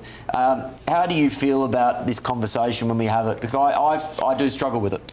Well, I wouldn't dream of telling other countries how to run their country. You crack on. I wouldn't want it here. I don't think that you can really compare the gun violence in America to the knife crime here, because you have to be up close and personal to stab someone, whereas with a gun, people can be quite far away. I don't know how this is solved, because as we say, it's baked in with their Second Amendment, so it's just an intrinsic belief. I don't think you're going to talk Americans out of it. I honestly think the only way that this will ever change is maybe technology. Maybe, you get some sort of Terminator-style weapons in the future that shoots plasma that maims but doesn't kill, like that. But I don't think you're ever going to get rid of the guns. I think the best case scenario is they evolve. I think they were called tasers, and unfortunately that hasn't led to the type of change you'd like to see when it comes to homicide rates. Paul? I think Lewis has been watching too much Ghostbusters. Look, guns don't kill people. People kill people. Otherwise, there'll be a lot of guns in prison. And the same way, vans don't kill people. Islamists in vans kill people. We have to look at what's causing the crimes. Yes, to us, it seems very alien as a crime. We don't have guns in the UK, and it does seem incredibly alien to us. Much like Lewis, I don't want to tell the Americans how to live their lives, because they could point the finger across the pond and say, "You're not doing so well over there, me old mate." But we do need to look at the people committing the crimes and why they're committing it. Just be open and honest about it. As soon as we can do that, if it's mental illness or cultural differences or religious zealotry, then let's focus in on that and try and prevent it, rather than going vans, guns and knives are going around independently killing people. Interesting thought. There's Paul Cox angling for a contributor gig on Fox News. And by the way, how good would he be on American television? If there's any American TV execs watching, get this man on. Still ahead on The Late Show Live, ladies and gentlemen. There are too many people and not enough jobs, and to stand out of the crowd, to stand out of the masses, you need to get yourself some credentials. I totally agree. So you want to stand out? Don't go to college. Suella Braverman has said that under a reform government, students wishing to study certain university degrees, such as gender studies, critical race theory and queer theory, would have to find a way of funding them themselves. That debate is coming up. This is The Late Show Live, only on GB News.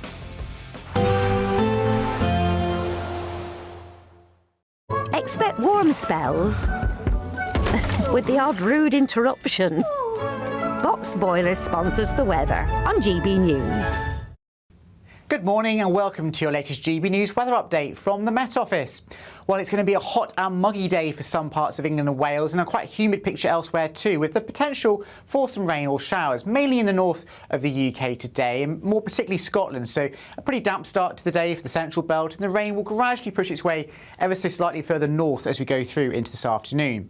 Showers will form across Northern Ireland and southern Scotland too, and there may well be just one or two very isolated hit and miss showers across England and Wales. But here is mostly about the heat and humidity. A really hot day across the southeast of England in particular, the mid-30s Celsius possible, and quite likely the low 30s more widely across England and the east of Wales.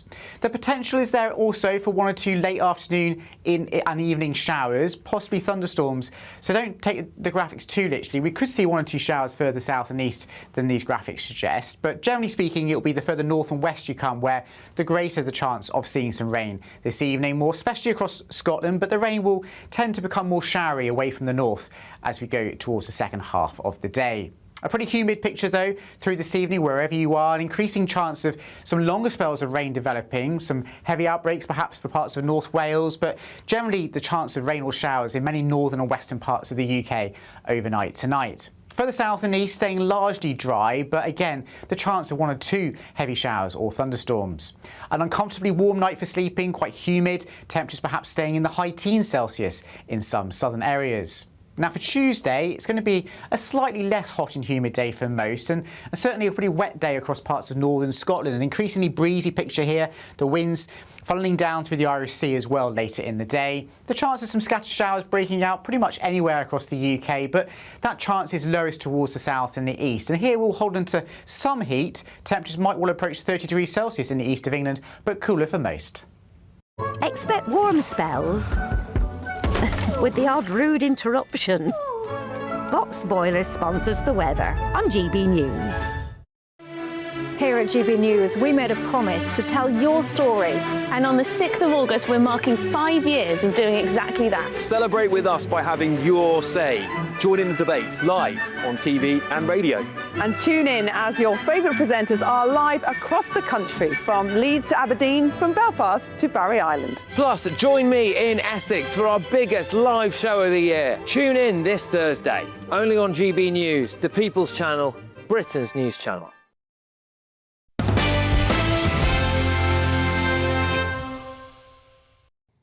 Welcome back to The Late Show Live. Students wishing to study certain university degrees, such as gender studies, critical race theory and queer theory, would have to find a way of funding them themselves under a reform government. The party's education spokesperson, Suella Braverman, confirmed that woke courses should no longer receive taxpayer-backed student loans because they offer poor outcomes and little value. Universities that consistently fail to deliver quality education would also lose access to government-backed student finance altogether. Her comments represent the party's latest attack on the university sector. I would perhaps say critique, having previously threatened to defund institutions for failing to uphold free speech or protect students from anti-Semitism.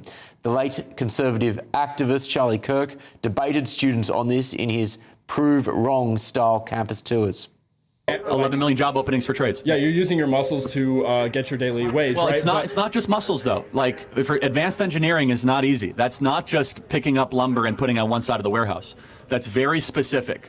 Very, and by the way, you can learn to code in 8 weeks and earn $100,000 a year. You can. Yeah. Yes. And you don't need to go to University of Washington. The thing is though that you are not going to get hired over somebody that has graduated from UW You'd be with surprised. a computer science degree. You've been sold a lie. You've been surprised. You'd be really surprised. Employers less and less likely actually want to hire kids from college because they work the least, they're the most entitled, and they're quickest to run to HR about problems and mispronouncing people. Well, Paul, I'll go to you on this one first. I'm devastated. As you know, I've long regretted not getting a gender studies degree. You must be similarly disappointed with this proposal. Yeah, I feel sorry for the people that have got to do gender studies now, because when I got my gender studies degree, there was just 2 genders and the course was 1.5 days. Now there's 58 genders, it's a 3-year course, and I feel sorry for them. This is, in all seriousness, this surely is a sensible policy. Yeah, of course it is. I mean, I worry. I've got a daughter doing A-levels. She's studying art and graphic design at the moment. She's looking at doing product design and art at university. You know, a lot of that stuff can be done by AI, and I'm looking at her thinking, how much is her degree going to cost? But I want her to have a degree education. But what I want more than for her to have a degree education is to get a career in the things that she loves doing. And if she can do that without 30 grand's worth of debt, then I would prefer that for her. Basically, if anybody's out there and they're looking for a product design student and they're willing to pay for her education, get into my DMs and you can have my daughter working for you. I don't care where you are, Azerbaijan, whatever it is, just send me a message. Well, you heard it here. Let's go now to former Liberal Democrat councillor, friend of the show, Matthew Hobbit. Matthew, great to see you. What do you make of this reform announcement? Hi, Will. Great to see you and good to see the panel as well. Look, I think it depends what you think university is for. If you think it is solely about, educating future lawyers or doctors or teachers, and that's really important, I totally agree with that, of course, then you may think that some of the courses are so-called Mickey Mouse. But I think actually education is an end of itself. And that means education in its widest sense. So, for example, and I hope people wouldn't think this was Mickey Mouse, but go back 20 odd years and I studied broadcast journalism at Nottingham Trent Uni. Loved my time at uni. I was on the student radio station. I wrote for the student newspaper. I then went on to work in radio for many years, and some might say that this is one of the reasons why I now, all these years later, get to come on your wonderful channel and comment on the news. I probably wouldn't have been able to do that had I not had that experience. But some people might consider that to be a Mickey Mouse degree. And can I just point out, when it comes to what or what isn't Mickey Mouse, I'm really not going to take lectures from a political party whose leader is currently facing a bin to try and remain an MP. Matthew, I take your point that that in some respects university isn't just about practical training for a particular vocation. It is about the pursuit of knowledge. It's about teaching people how to think critically, and it's about learning for the sake of learning. But surely, mate, you must be able to see the difference between reading classics, reading philosophy, and reading about gender studies or queer studies. Like, surely there is a distinction there. Well, I'm not sure I do. And I mean, I guess I'm the wrong person to be talking to about that because, I'm part of the LGBT plus community. I think that's important. I think learning about, why people should be treated fairly and decently is not a bad thing to be studying. Whether or not it ends up in a job for someone isn't material in that sense. They're learning about, I would suggest, they're learning about how to be a good person and a decent person. I think we need more of that. And I think it leads me to my other point on this, which is that maybe the reason that Reform are apparently so anti-universities is because, and I know this, isn't the case for everyone, but university almost by itself makes you more small L liberal because you're going to somewhere where you're meeting lots of different people from lots of different countries and lots of different cultures. And of course, Reform doesn't want more liberal voters, do they? They want more voters that are anti-liberal, that are anti-intellectual. So of course they take this position. So are you suggesting, therefore, by inference, that the universities basically have been pumping out left-wing ideologues for, the last recent decades? No, I'm not saying that, but I just think it's the very nature of going to university. I think back to my time at Trent, there were people on my course. There were several from England, but there were many from other countries as well, including other parts of the European Union. And I was already pretty liberal when I went into university. You won't be surprised to hear, Will, but I guess I came out more liberal because I met these other people from other countries, and I realised they're not scary. They're just people, and they're at university and they want to learn and they want to have a good time and a good night out and be away from their parents for the first time and all the rest of it. But of course, Reform doesn't want that, does it? Really, doesn't want Liberal voters. It wants small C Conservative voters, and it doesn't seem to think that they are, come out of a university education. Well, luckily, at least some people grow up after their university experience. Look, even if I take those points on board, and I don't necessarily have a problem with people studying gender studies or queer studies or whatever Mickey Mouse degree you want to point to, but why should the taxpayer be on the hook for those types of degrees? I think that's the nub of the question here.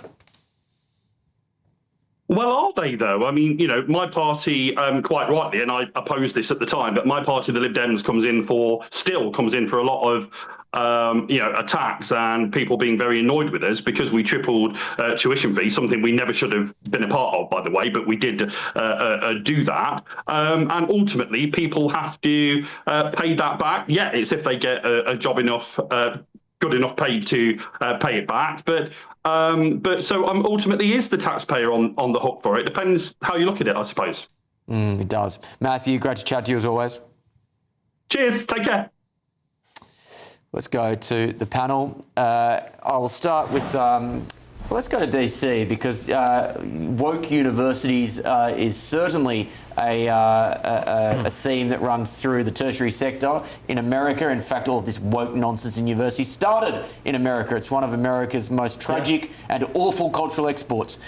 Greg, what do you make of this, that the taxpayer should no longer be on the hook to subsidise people studying this nonsense? Well, first of all, well, guilty as charged. I mean, we exported wokeism all over the world and especially to Europe. So tragic. But remember, what Suella Braverman said is we shouldn't give student loans to gender studies or queer studies, whatever the Mickey Mouse degree is. And she's got a point. And we could have a long conversation about how stupid these things are. However, they're student loans, and when you make loans, you're taking a risk, and you have to price that risk. So just let the free market figure it out. The free market is going to assign a lot greater risk of not being repaid to the gender studies major rather than someone who's getting a medical degree or engineering where they know they're going to make 100 plus a year. And so I think that's what she's getting at is this shouldn't be on the taxpayer, that's for sure. If it's a student loan, let the banks or whoever providing those loans price that risk. And if it were me and I was the credit committee, I would price it accordingly. Yeah, so that's an interesting thought which I hadn't considered. In the United States with student loans, are rates of interest on student loans, do they differ by different university degrees based on the likelihood of people to get a job which will enable them to pay it back? They do. And what's really tragic, Will, is the Biden administration, often the parties of the left go to the other extreme. They say if you decide to work at an NGO, a non-governmental organization, or in government or some other sort of wasteful or unproductive industry, you don't have to pay back your student loans at the same rate that a commercial activity would have to, or a commercially oriented student would have to pay back. So they're actually going the other way. They're saying if you have a really pathetic degree and you're not going to be productive, don't worry about the student loan. We'll just make the taxpayer pick that up. So it's not perfect here, but I think when there are parties of the right in charge, we go back to the free market, let the free market determine what are the degrees that we want to make a bet on. We want to bet on human capital, and that's the best way to do it. Lewis, obviously this is red meat for the base. I think I've demonstrated meat that I'll very happily eat up, but surely at the same time you must think that this is a sensible approach if you want a sensible approach to public finances? Look, I think there needs to be a bit of a realignment. I think we're a long way from when Tony Blair said education, education, education. I think it's drifted a little bit. There was a lot of push to get people to universities, diversified the courses, and now I think we're looking again at reeling it in a little bit. And I think Andy Burnham has made noises about trying to readdress the balance between university education and vocational training and practical training. And if you can do that, I would support that wholeheartedly. And I think that's right, because I think everyone not everyone, a lot of people have a degree now. It's not as sought after as it once was. The debt people are in, I really do think it's really bad that we allow kids to get in that much amount of debt. I think that the estimates now is the average person pays about like 58 grand. I mean, I'm still paying it back every month and probably will for the next couple of decades. Yeah. Look, I don't regret university in the sense of it got me out of home. I moved to London. I was independent for the first time. I was a completely different person by the end. But do I use the education that I got there in my job every day? Absolutely not. So I do think it's something that we need to readdress and really look at what are the benefits. I'm not trying to suck kids into loads of debt. Victoria? Well, I think actually Matthew and Lewis have made some good points. You know, I studied journalism in college. You know, I think you look at some of the greatest journalists of the last 50 years in the U.S., people from like, you know, Sean Hannity at Fox News right now to political journalist and columnist Robert Novak. He was a big stalwart in the political media for decades, here based out of the D.C. area. Those are two that didn't have degrees. So I think especially in the field that I'm in, you don't really need a degree to be successful. I know several people actually now at my company at the Daily Mail in the UK, they can get that I think it's the NCTJ certification, and so they can just kind of get that certification and actually not necessarily go to university. And so, you know, I'm kind of the same mind as Lewis, where, you know, for me, university was good of moving halfway across the country from my parents. It was good to get connections, but in terms of actual learning in the classroom, I learned a lot more from, you know, other organizations and other classes and things that I took on my own versus actually the thing that cost me tens of thousands of dollars to obtain. So, you know, I think those are all good points. When you talk about taxpayer funding, that's of course where people on the right here, particularly in the U.S., get really fired up. When I was studying journalism in college, one of my first journalism jobs was to work at an outlet called Campus Reform. It's actually run by Matt Hurt's employer, Leadership Institute. And their focus and my focus then as a journalist was to talk about liberal bias on college campuses, but a lot of that came with the promotion of a lot of these degrees and seeing, you know, kind of these ideologies that were permeating through the university system in the U.S. and kind of identifying that and reporting on that. And so, you know, this is a topic that's been of discussion on the American right, at least for the better part of a decade. And so, you know, as these ideologies have come out of America, so has a lot of this pushback. And so some of these ideas that Braverman is presenting, they've actually been discussed on the American right and partially implemented by the Trump administration as well.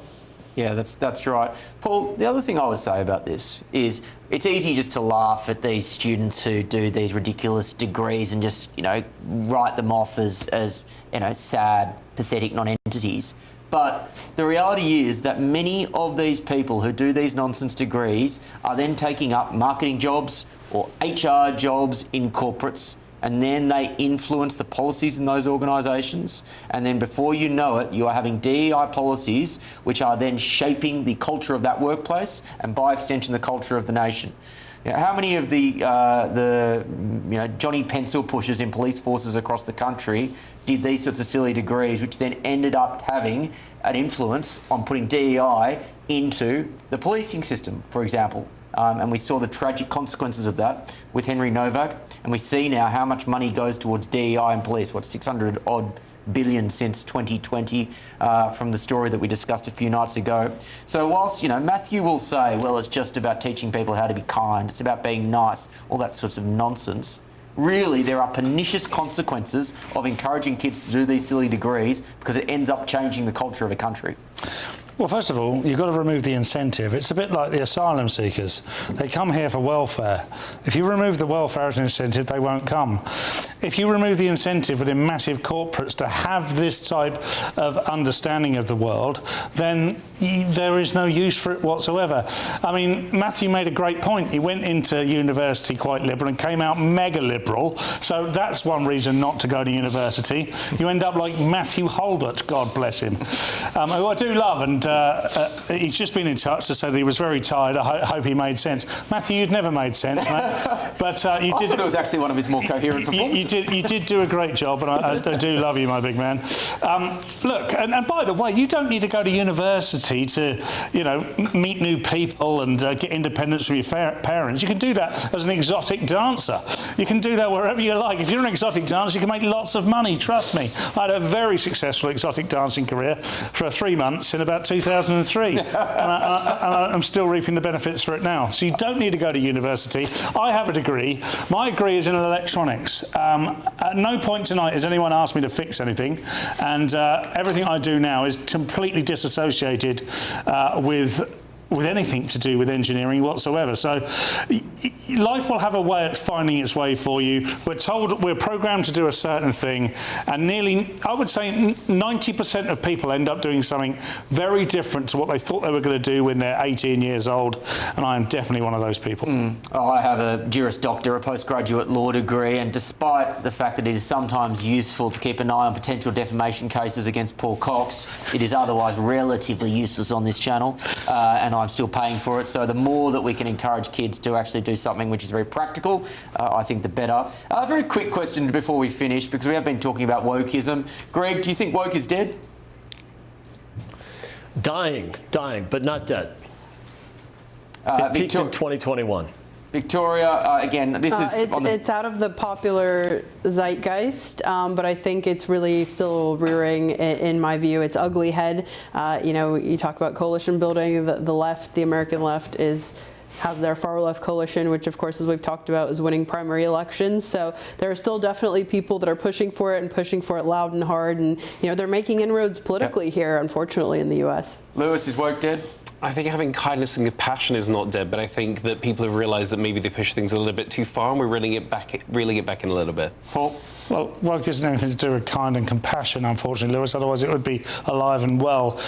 It's dying, as Greg and Victoria alluded, and hopefully it will die quite soon, which is not something I normally say. When this conversation comes up, I have to say, no, it's not, because of what we've been talking about, the ideological capture of the educational institutions of the United States and the United Kingdom. It's going to keep churning out woke kids, and this is a battle we're going to have to fight for a long time to come, but the battle tonight has been fought, and it is over. That's all we have time for, ladies and gentlemen. Thank you very much for spending your night with us, and indeed thank you to my wonderful panel, to Lewis and to Lewis as well in London, as well as Paul Cox, and then to Greg and Victoria in Washington DC. You'll have the wonderful Bev Turner back on The Late Show Live tomorrow. Until then, have a lovely night.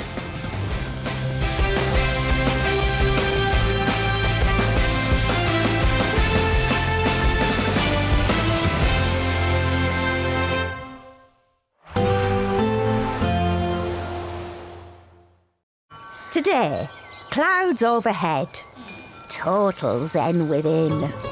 Boxed Solar sponsors the weather on GB News. Good morning and welcome to your latest GB News weather update from the Met Office. Well, it's going to be a hot and